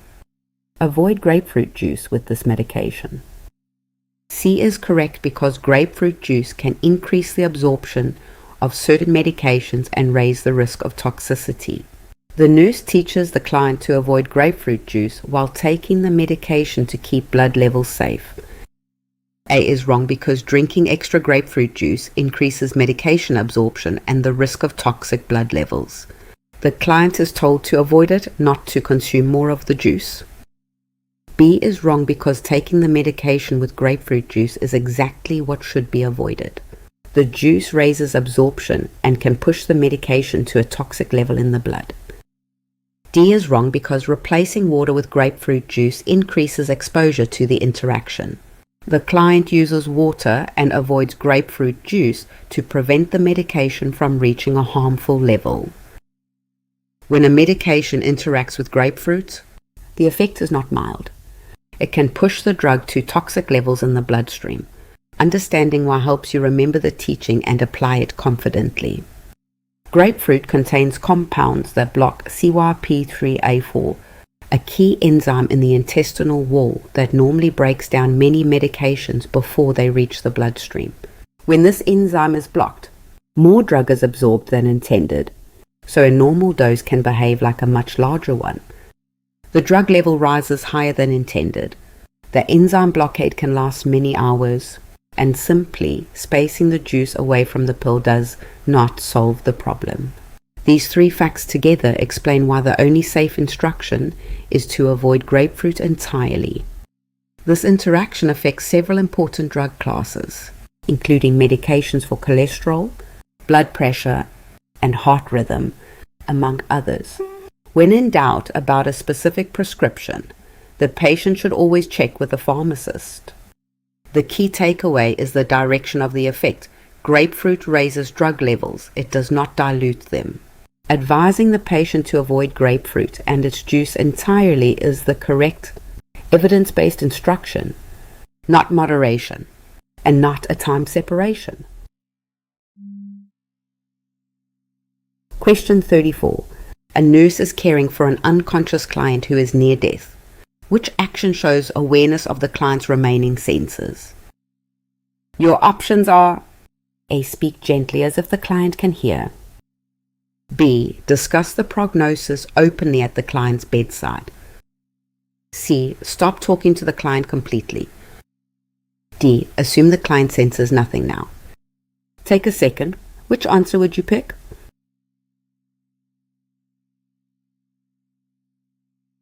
The correct answer is A. Speak gently as if the client can hear. A is correct because hearing is believed to be the last sense lost as death approaches. The nurse speaks gently and assumes the client may still hear, choosing words carefully at the bedside. B is wrong because discussing the prognosis openly at the bedside ignores that the client may still hear. Distressing conversation could reach the client, so it is avoided in the client's presence. C is wrong because stopping all talk to the client withdraws comforting connection the client may still perceive. Gentle, reassuring speech is more appropriate than complete silence at this time. D is wrong because assuming the client senses nothing overlooks that hearing often remains. The nurse acts as if the client can still hear rather than dismissing the client's remaining awareness. As a patient nears death, the senses fade in a predictable order, and hearing is widely believed to be one of the last to go. This single fact shapes everything about how caregivers behave at the bedside. Sight and other senses tend to fade before hearing does. A patient who can no longer see, speak, or respond may still perceive sound, including the voices of the people in the room. Even when a patient is unconscious and cannot respond, a gentle voice, a familiar name, or a calm explanation of care being given may still register and bring comfort. The nurse acts as though the patient can hear because they may. In practice, caregivers address the patient by name, explain each comfort measure before providing it, and encourage family members to speak reassuringly too. Touch and a calm tone matter just as much as words. The key insight is that unresponsiveness and unawareness are not the same thing. Treating a dying patient as someone who can still hear preserves dignity and reflects the reality that hearing is the last sense to fade. Question 35. A nurse finds that a client's abdominal incision has opened and a loop of intestine is protruding. Which action should the nurse take first? Your options are A. Gently push the intestine back in. B. Cover it with a saline-soaked sterile dressing. C. Leave the wound open to the air. D. Have the client sit fully upright. Before I reveal it, which one do you think is right?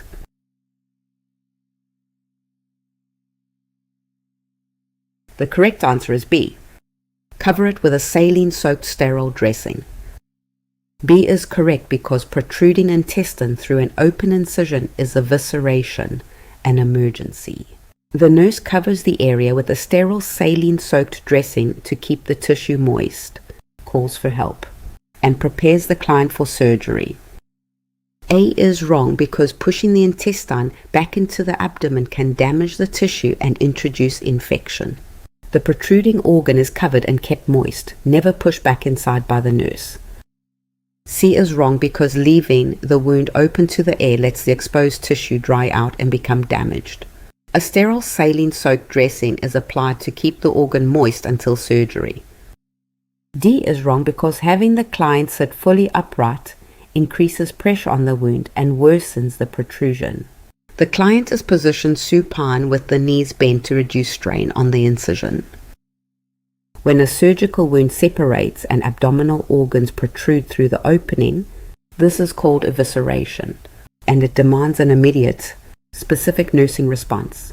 Understanding why each action matters is the key to remembering it. Dehiscence means the wound edges have simply pulled apart. Evisceration is the more serious event. Organs, often a loop of intestine, are now outside the body. This is a true surgical emergency requiring immediate action. The immediate priority is protecting the exposed tissue from drying out. Internal organs are never meant to contact air. Exposed tissue desiccates quickly, becoming damaged and vulnerable to infection. The nurse covers the organs with a sterile dressing moistened with sterile normal saline. Alongside the dressing, the nurse positions the patient with knees slightly bent to relax abdominal muscles, withholds food and fluids in anticipation of emergency surgery, monitors for signs of shock, and immediately notifies the surgeon. The nurse stays at the bedside throughout. The one action to anchor is this: sterile gauze moistened with sterile normal saline, placed gently over the exposed organs. Never push the organs back inside and never apply a dry dressing. Moist, sterile, and protected. That is how the nurse buys time safely. Question 36. A nurse is promoting health for a middle adult client. Which area is most important for the nurse to address? Your options are A. Newborn reflex development, B. Toilet training readiness, C. Rear-facing infant car seat use, D. Screening for chronic disease risk. What's your answer? Commit to one before I continue.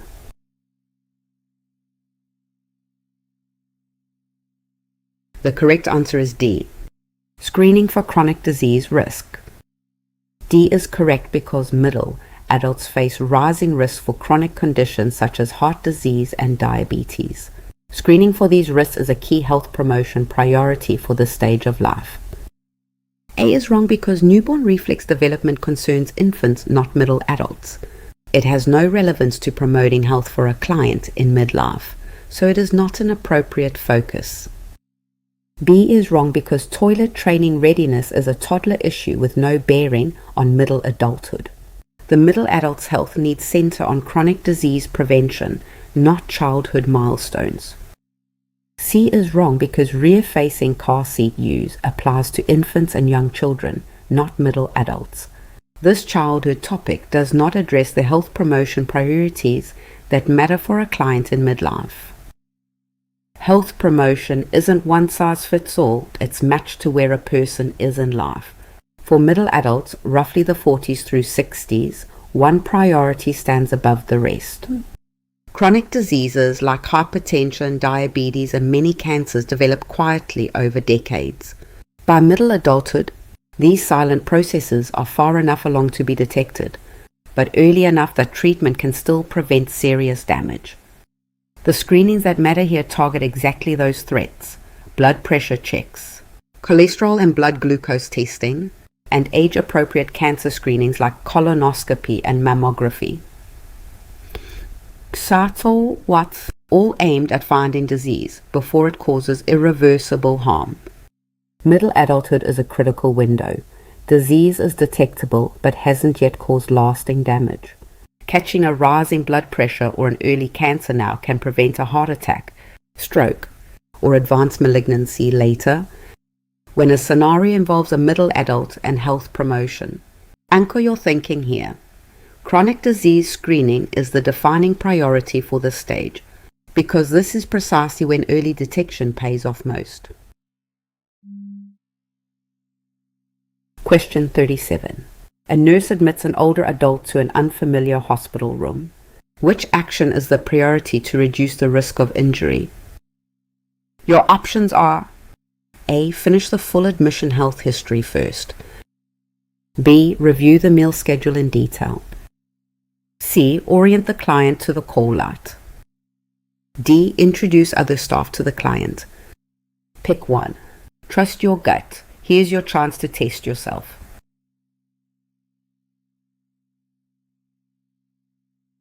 The correct answer is C. Orient the client to the call light. C is correct because orienting an older adult to the room and call light first reduces the risk of injury in an unfamiliar setting. Safety needs take priority over completing paperwork or other admission steps. A is wrong because finishing the health history is part of admission, but does not address immediate safety.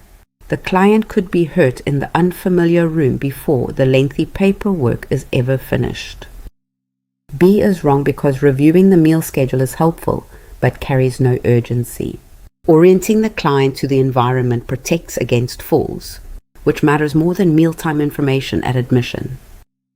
D is wrong because introducing staff is courteous, yet does nothing to prevent injury in a new room. The priority is helping the client safely manage the environment, especially summoning help when needed. When an older adult is admitted to an unfamiliar hospital room, fall prevention becomes an immediate priority. The single most important action a nurse can take is orienting the patient to the call light and their new surroundings. Older adults already face physical vulnerabilities, reduced vision, slower reflexes, and medication effects. A strange room adds new hazards. Unfamiliar furniture, poor lighting, and an unknown path to the bathroom. When a patient cannot call for help, they may attempt to get up alone, and that is exactly when falls happen. Orientation covers the entire environment. The nurse demonstrates the call light and places it within easy reach, shows the bathroom location and explains the bed controls, ensures belongings are accessible, lowers the bed to its lowest locked position, and clears the path of obstacles. The priority anchors to three things: teaching the patient how to use the call light, ensuring it is physically within reach, and arranging a safe, lit path. Together, these give the at-risk patient a reliable way to summon help, instead of attempting independent movement in an unfamiliar space. When a question describes a newly admitted older adult in an unfamiliar room, the priority action is always orientation to the call light and environment. Simpler than it sounds, but it is the foundational step that heads off the most dangerous scenario. Question 38. A client who had a leg amputation refuses to look at or talk about the surgical site. How should the nurse interpret this behavior? Your options are: A sign of body image disturbance. B, a sign of full acceptance. C, a normal lack of interest. D, a request to be left alone. Which would you go with? Lock it in before the reveal.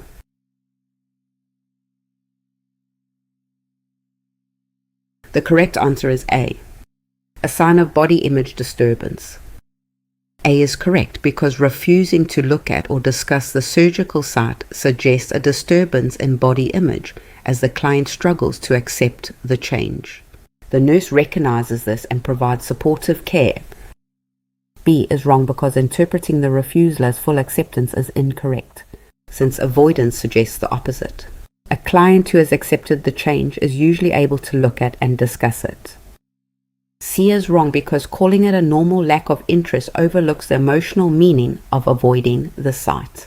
The behavior reflects difficulty adjusting to an altered body, not simple disinterest.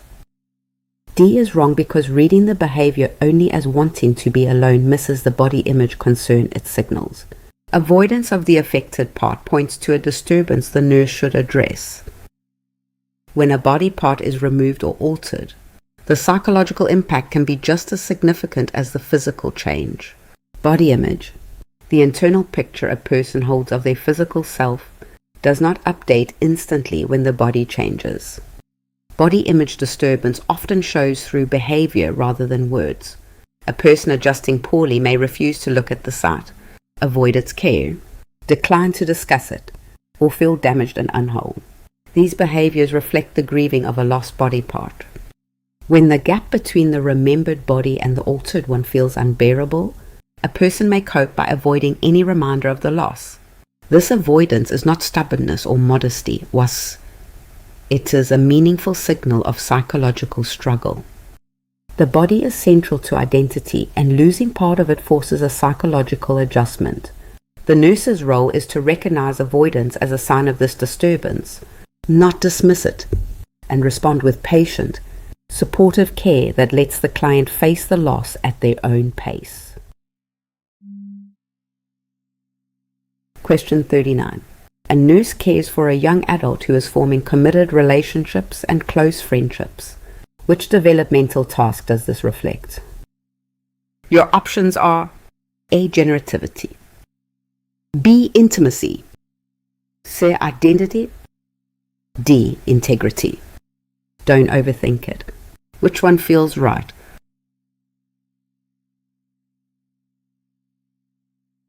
The correct answer is B. Intimacy. B is correct because young adults work on intimacy versus isolation, building close, committed relationships. Forming partnerships and close friendships reflects the central task of achieving intimacy that defines the young adult years. A is wrong because generativity is the middle adult's task of guiding the next generation. A young adult focused on close relationships is working on intimacy, not yet on generativity and productivity. C is wrong because identity formation is the adolescent's central task and generally precedes intimacy.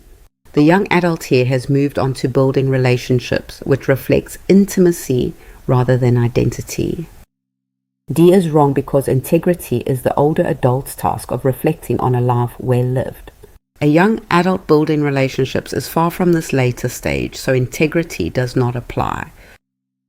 Erickson described development as a lifelong series of psychosocial stages, each centered on a conflict the person must resolve. Understanding which conflict belongs to which life period is the key to applying his framework correctly. Each stage builds on the one before it. Adolescence is about forming a stable identity, knowing who you are. That settled sense of self then makes true intimacy possible in young adulthood, because sharing your life deeply with another requires first having a self to share. In young adulthood, the task is intimacy, the capacity to form deep friendships, romantic partnerships, and lasting bonds while keeping one's own identity intact. Success brings genuine connection and belonging. Avoidance of that risk leads to isolation, loneliness, and an inability to form lasting bonds. The signal words to remember are young adult, committed relationships, close friendships, and connection versus loneliness. Intimacy belongs to young adulthood. Identity belongs to adolescence. Generativity to middle adulthood. And integrity to late life. Anchor each conflict to its stage and they separate cleanly. When a scenario describes a young adult forming deep, committed relationships, the developmental task is intimacy versus isolation. Keep each Ericksonian conflict paired with its life period and you will not lose points to stage confusion. Question 40. A nurse reviews current research and uses the findings to update a wound care procedure on the unit. Which quality and safety competency is the nurse demonstrating? Your options are informatics, B. Teamwork and collaboration, C. Patient-centered care, D. Evidence-based practice. Got a guess? Lock it in.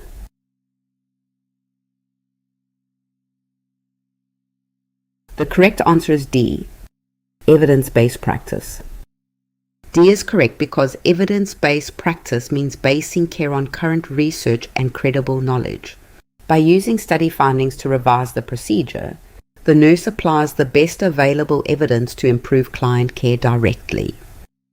A is wrong because informatics is the use of information technology to gather data and support decisions. The nurse drew on research findings, not a technology system, so this competency does not match the action. B is wrong because teamwork and collaboration describes partnering with other team members to coordinate care. Updating a procedure from research is an individual evidence task and does not center on working with a team.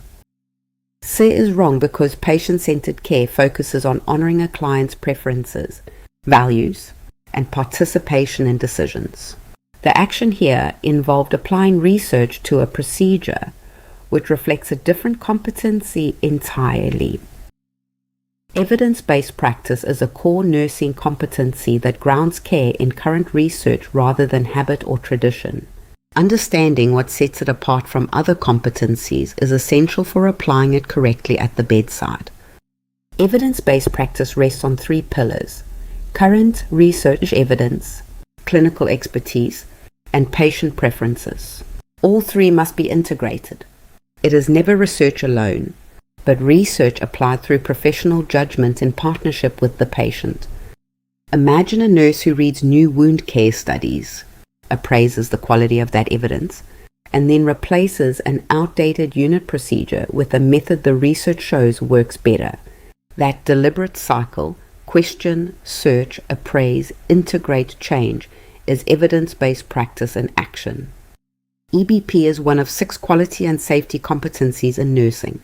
The key to telling them apart: when a scenario describes a nurse using current research to update or guide practice, that points squarely to evidence-based practice, not quality improvement, safety, or any of the others. Anchor on the defining feature: deliberate use of current research evidence to inform care. If a nurse updates a procedure because new findings show a better way, that is evidence-based practice, outcomes over routine, evidence over habit. Question 41. A nurse is teaching parents about feeding their infant. Which food should the nurse instruct them to avoid during the first year? Your options are: A. Iron-fortified rice cereal, B. Breast milk, C. Honey, D. Mashed banana. Which one is it? Pause the video if you need more time.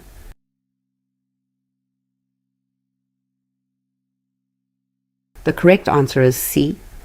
Honey. C is correct because honey is avoided during the first year because it can cause infant botulism.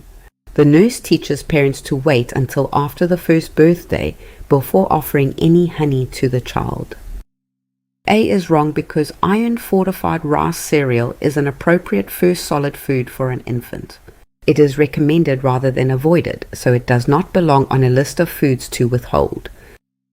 B is wrong because breast milk is the ideal nutrition for an infant throughout the first year.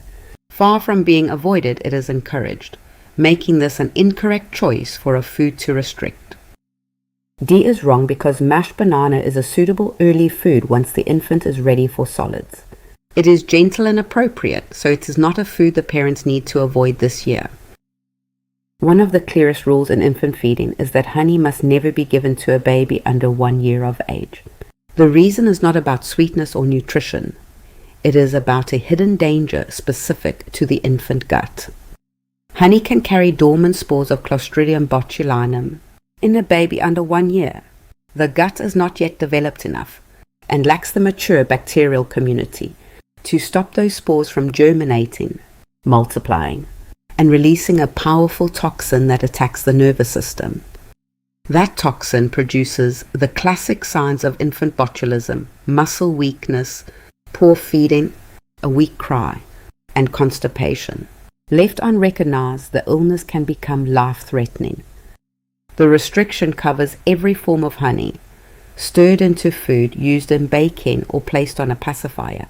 Even heating does not reliably destroy the spores, so the rule is absolute until the child's first birthday, when the digestive system has matured enough to handle them safely. Anchor these 3 things together: honey, the first year age limit, and botulism spores in an immature gut. That connection is what gets tested and what keeps infants safe. Question 42. A nurse is teaching a client about a medication that causes anticholinergic effects. Which instruction should the nurse include? Your options are A. Sip water often for dry mouth. B. Avoid all fiber in the diet. C. Spend extra time in bright sun. D. Limit fluids to prevent urination. Take a second. Which answer would you pick?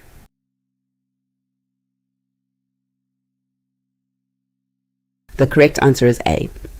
Sip water often for dry mouth. A is correct because anticholinergic effects often include a dry mouth, so the nurse teaches the client to sip water frequently for relief. The nurse also addresses constipation, sensitivity to light, and other anticholinergic effects. B is wrong because avoiding all fiber worsens the constipation that anticholinergic effects can cause.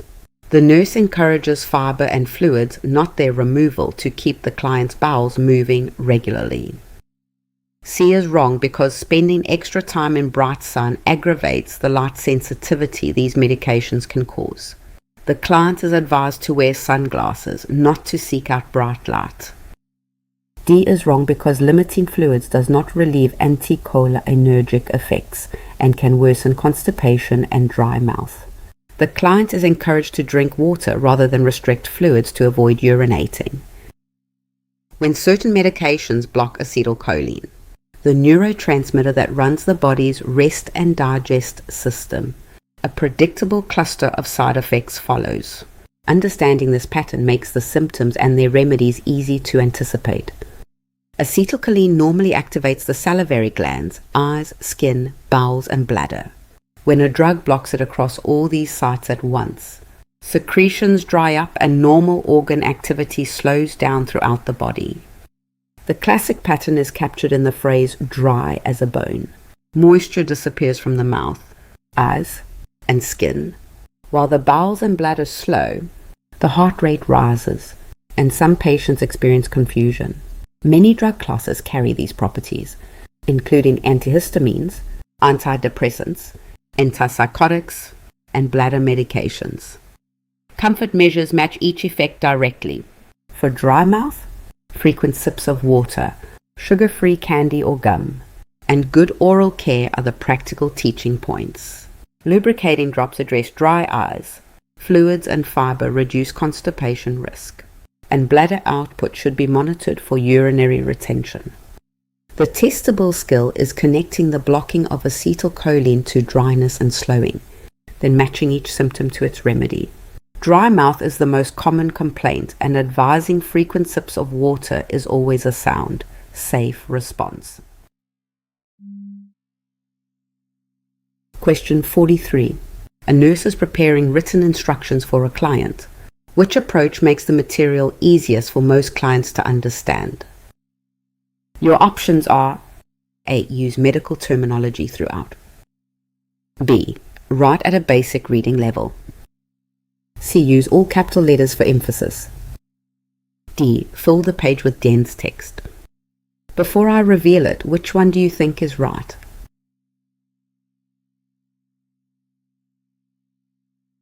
The correct answer is B. Write at a basic reading level. B is correct because written materials are easiest to understand when written in plain language at a basic reading level. Simple wording reaches the widest range of clients regardless of their health literacy. A is wrong because using medical terminology throughout confuses clients who do not share that vocabulary. Plain, everyday language communicates far better than clinical terms in the printed materials a client takes home. C is wrong because writing in all capital letters is harder to read, not easier, and reduces comprehension. Standard text with clear spacing serves clients better than solid blocks of capital letters.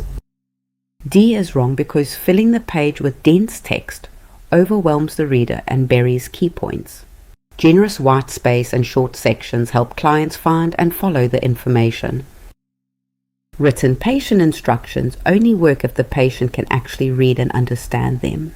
Health literacy, the ability to obtain, understand, and use health information, varies enormously from person to person, and clinicians rarely know a given patient's reading level.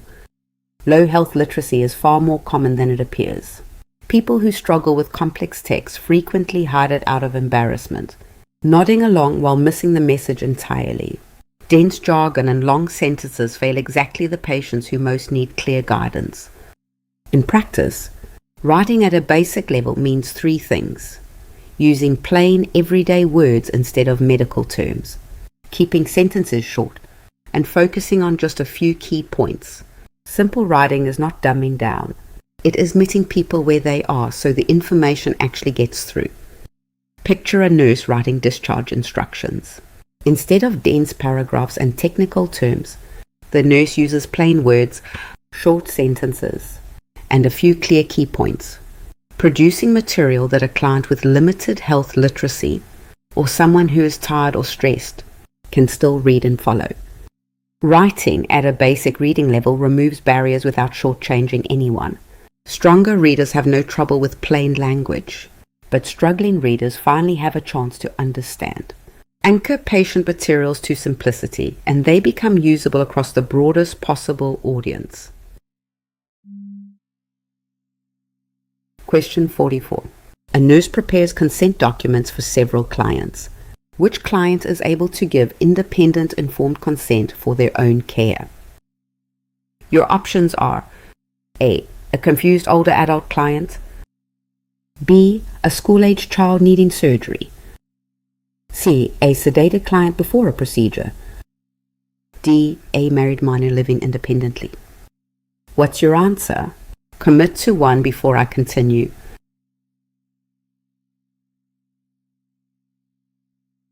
The correct answer is D. A married minor living independently. D is correct because an emancipated minor, such as a married minor living independently, may consent for their own care. Independence from parents grants the legal standing to provide informed consent without a guardian. A is wrong because a confused older adult may lack the capacity to understand the information required for consent. When understanding is impaired, another authorized person must provide consent on the client's behalf. B is wrong because a school-aged child has not reached legal age and is not emancipated. A parent or guardian must give consent for the child, so the child cannot provide it independently in this situation. C is wrong because a sedated client cannot fully understand information or communicate a voluntary decision. Consent must be obtained before sedation, which means this client cannot give valid consent at this moment. Informed consent is grounded in legal capacity, the recognized ability to make one's own healthcare decisions. For minors, that capacity usually belongs to a parent or guardian, but there is a critical exception that changes everything. A minor becomes emancipated through one of several legal pathways: marriage, a court order, military service, or living independently and managing their own affairs. Each pathway grants the minor the legal standing of an adult. The deciding factor is never age alone. It is legal capacity. A non-emancipated minor relies on a parent to consent, while an emancipated minor, such as a married minor living independently, exercises that right themselves. Regardless of who is consenting, three requirements must always be met. The person must have decision-making capacity, must receive adequate information about risks, benefits, and alternatives, and must agree completely voluntarily without any coercion. When a question asks which client can give independent informed consent, anchor your thinking to legal capacity. An emancipated or married minor qualifies. An ordinary minor or anyone lacking capacity does not. Question 45. A nurse is managing persistent pain for a client. Which approach to scheduling pain medication is most effective? Your options are A. Give it only when pain is severe. B. Wait until the client requests it. C. Administer it around the clock. D. Skip doses when pain seems lower. Pick one. Trust your gut. Here's your chance to test yourself.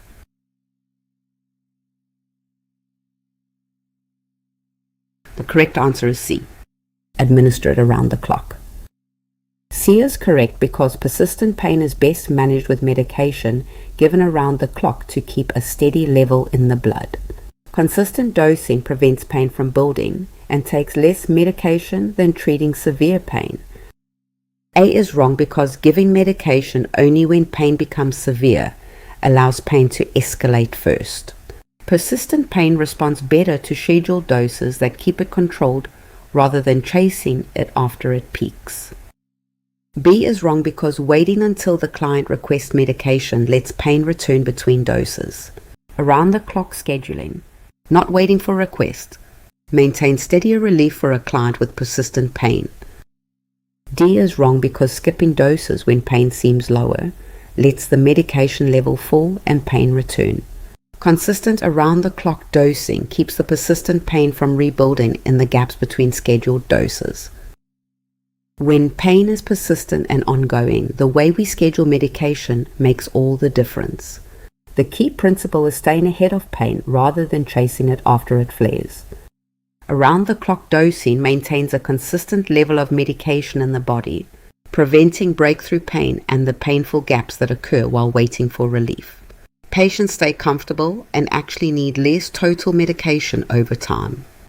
Scheduled around-the-clock dosing is the right choice for persistent pain, often paired with a smaller as-needed dose for any breakthrough episodes.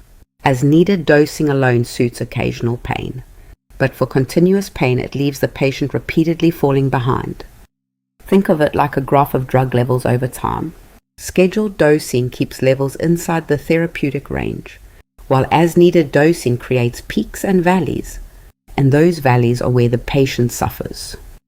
Whenever a question describes continuous or persistent pain, anchor your answer to scheduled, around-the-clock dosing. Reacting only after pain returns undertreats constant pain and leaves the patient needlessly suffering in the gaps. Question 4X.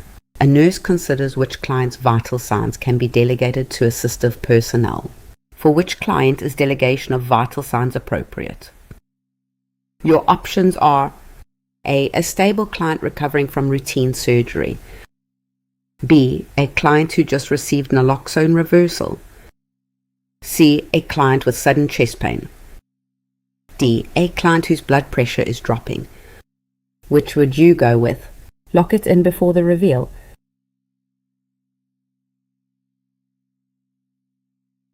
The correct answer is A stable client recovering from routine surgery. A is correct because delegating vital signs is appropriate for a stable client whose condition is predictable.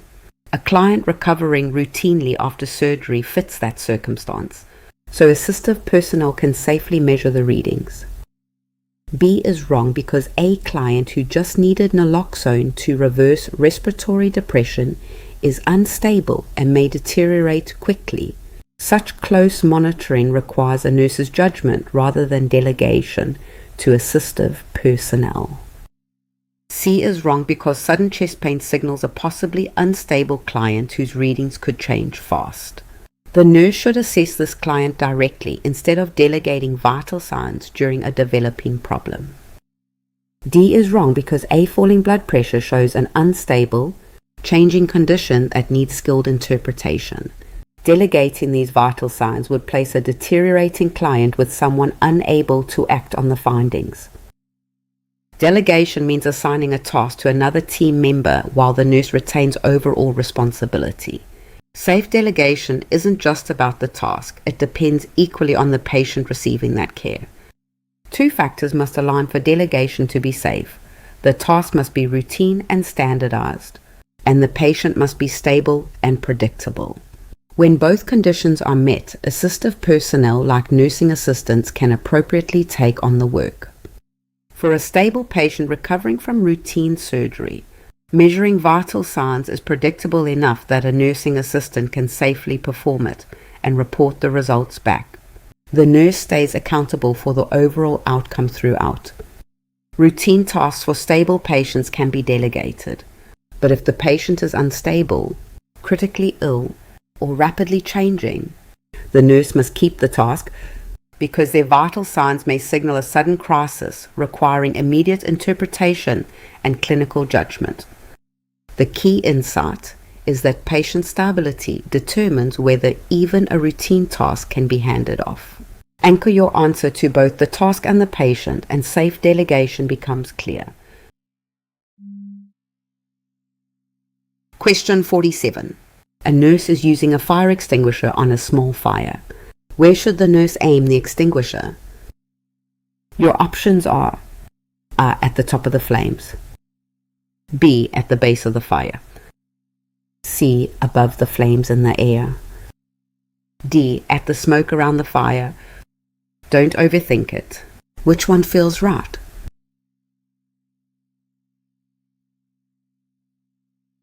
The correct answer is B, at the base of the fire. B is correct because aiming at the base of the fire targets the fuel source and smothers the flames. Directing the extinguisher there is part of the pull, aim, squeeze, sweep technique for safe use. A is wrong because aiming at the top of the flames misses the burning fuel that sustains the fire. The flames will continue because the source at the base has not been smothered. C is wrong because spraying above the flames in the air wastes the extinguisher on nothing. The fuel at the base keeps the fire going, so the spray must be directed low at the base. D is wrong because aiming at the smoke rather than the fire does not reach the burning material. Smoke is a byproduct, so targeting it leaves the fuel at the base still burning. When using a fire extinguisher, the key is following the pass technique, and the most critical detail is knowing exactly where to aim. Pass stands for pull the pin, aim at the base of the fire, squeeze the handle, and sweep side to side. Each step matters, but aiming at the base is the step most often missed. Flames are the visible result of combustion, but the fire is actually sustained at its source, where the burning fuel is. Spraying the flames wastes the agent on the product of combustion, while the fuel keeps feeding new ones. Directing the agent at the base smothers or cools the fire where it actually lives, cutting off combustion at its source. This is what extinguishes the fire, not spraying the dramatic but fleeting flames above. This technique applies only to small, contained fires. For anything larger or spreading, evacuate. But for manageable fires, always anchor the aim to the base. That is where the extinguisher does its work. Question 48. An infant cries and clings to a parent when the nurse approaches. Which response by the nurse is most appropriate? Your options are A, take the infant from the parent, B, ask the parent to step out, C, insist on holding the infant, D, let the parent hold the infant. Got a guess? Lock it in.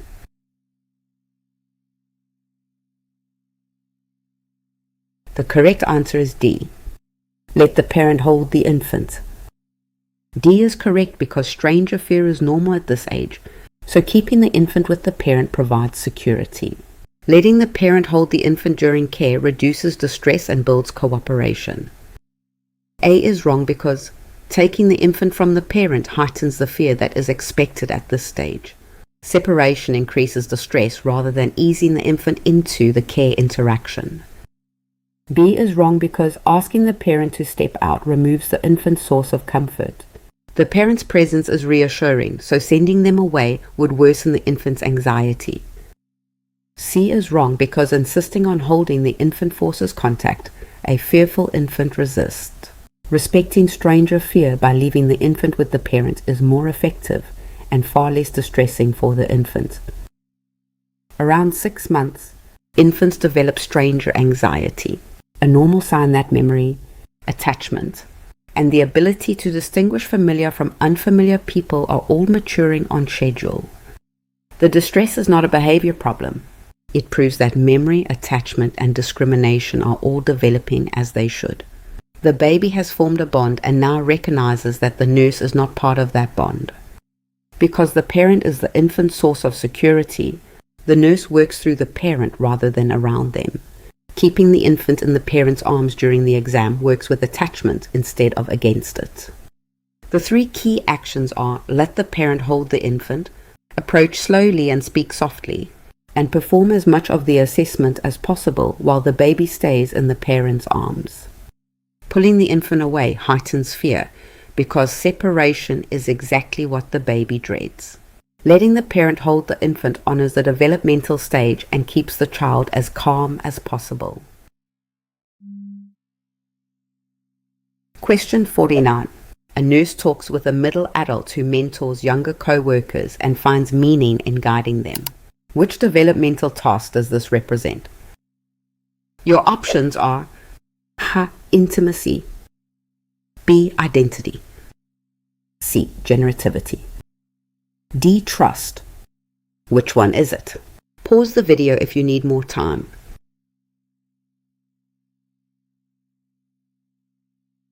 The correct answer is C. Generativity. C is correct because middle adults work on generativity versus stagnation, contributing to the next generation. Mentoring younger co-workers and finding meaning in guiding them reflects this task of generativity well. A is wrong because intimacy is the young adult's task of forming close relationships. The middle adult's focus on guiding others points to generativity rather than the earlier young adult work of forming intimacy. B is wrong because identity formation is the adolescent's task, generally completed earlier in life. A middle adult who mentors others is expressing generativity, not still working to form a personal identity. D is wrong because trust versus mistrust is the infant's earliest task. A middle adult guiding the next generation is many stages beyond this, demonstrating generativity rather than basic trust. In Erikson's model of psychosocial development, every life stage carries its own central conflict to resolve. Middle adulthood centers on generativity versus stagnation. The question of whether we invest in something larger than ourselves. Generativity is the active drive to contribute to the next generation through mentoring, parenting, teaching, and meaningful work. It produces a sense of purpose and connection to something that would outlast the self. It helps to anchor generativity between the stages that flank it. Young adulthood resolves intimacy, what forming close bonds. Late adulthood resolves integrity, reflecting on life with acceptance. Middle adulthood alone is the territory of generativity. When the conflict is resolved toward generativity, the result is purpose and a felt connection to the future. When it tips toward stagnation, the person experiences self-absorption and a sense of having contributed nothing, of not having mattered. Whenever a scenario describes a middle adult finding meaning in guiding younger people, the developmental task is generativity versus stagnation. That investment in others' growth is its clearest expression. Question 50. A competent client refuses to take a prescribed medication. Which action should the nurse take? Your options are A. Respect the refusal and notify the provider. B. Hide the medication in the client's food. C. Insist the client take the medication. D. Document that the client took it. Take a second. Which answer would you pick?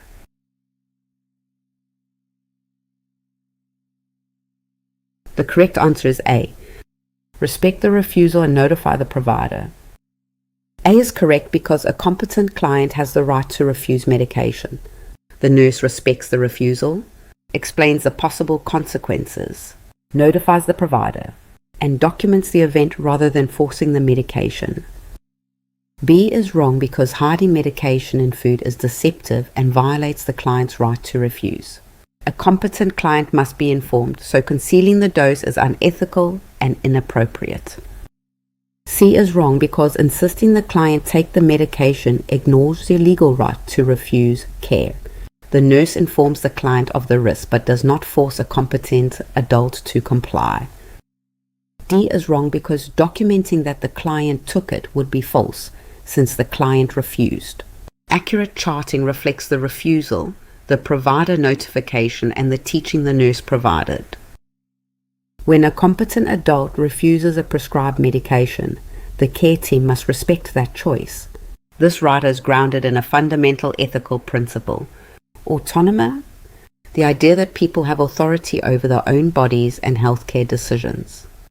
Autonomy means that competent adults are presumed capable of making their own decisions. The clinician's role is not to override a refusal, but to ensure the decision is fully informed, explaining the treatment's purpose and the likely consequences of refusing it. After a client refuses, the nurse has 3 clear responsibilities: explain the potential consequences so the refusal is informed, notify the provider, and document the refusal accurately in the medical record. Equally important is knowing what the nurse must never do: conceal the medication in food, pressure or coerce the client, or falsely document that the medication was given. Each of these violates the client's rights or the integrity of the medical record. A competent adult's informed refusal is a legal and ethical right, even when the choice seems unwise. Respect the decision. Ensure the client understands the consequences. Notify the provider and document honestly. That is the whole of the correct response. You have reached the end of our first question set. For the free complete exam preparation, visit our website link in the description, where you find thousands more practice questions and comprehensive study guides. Thanks for studying with us today. See you in the next video.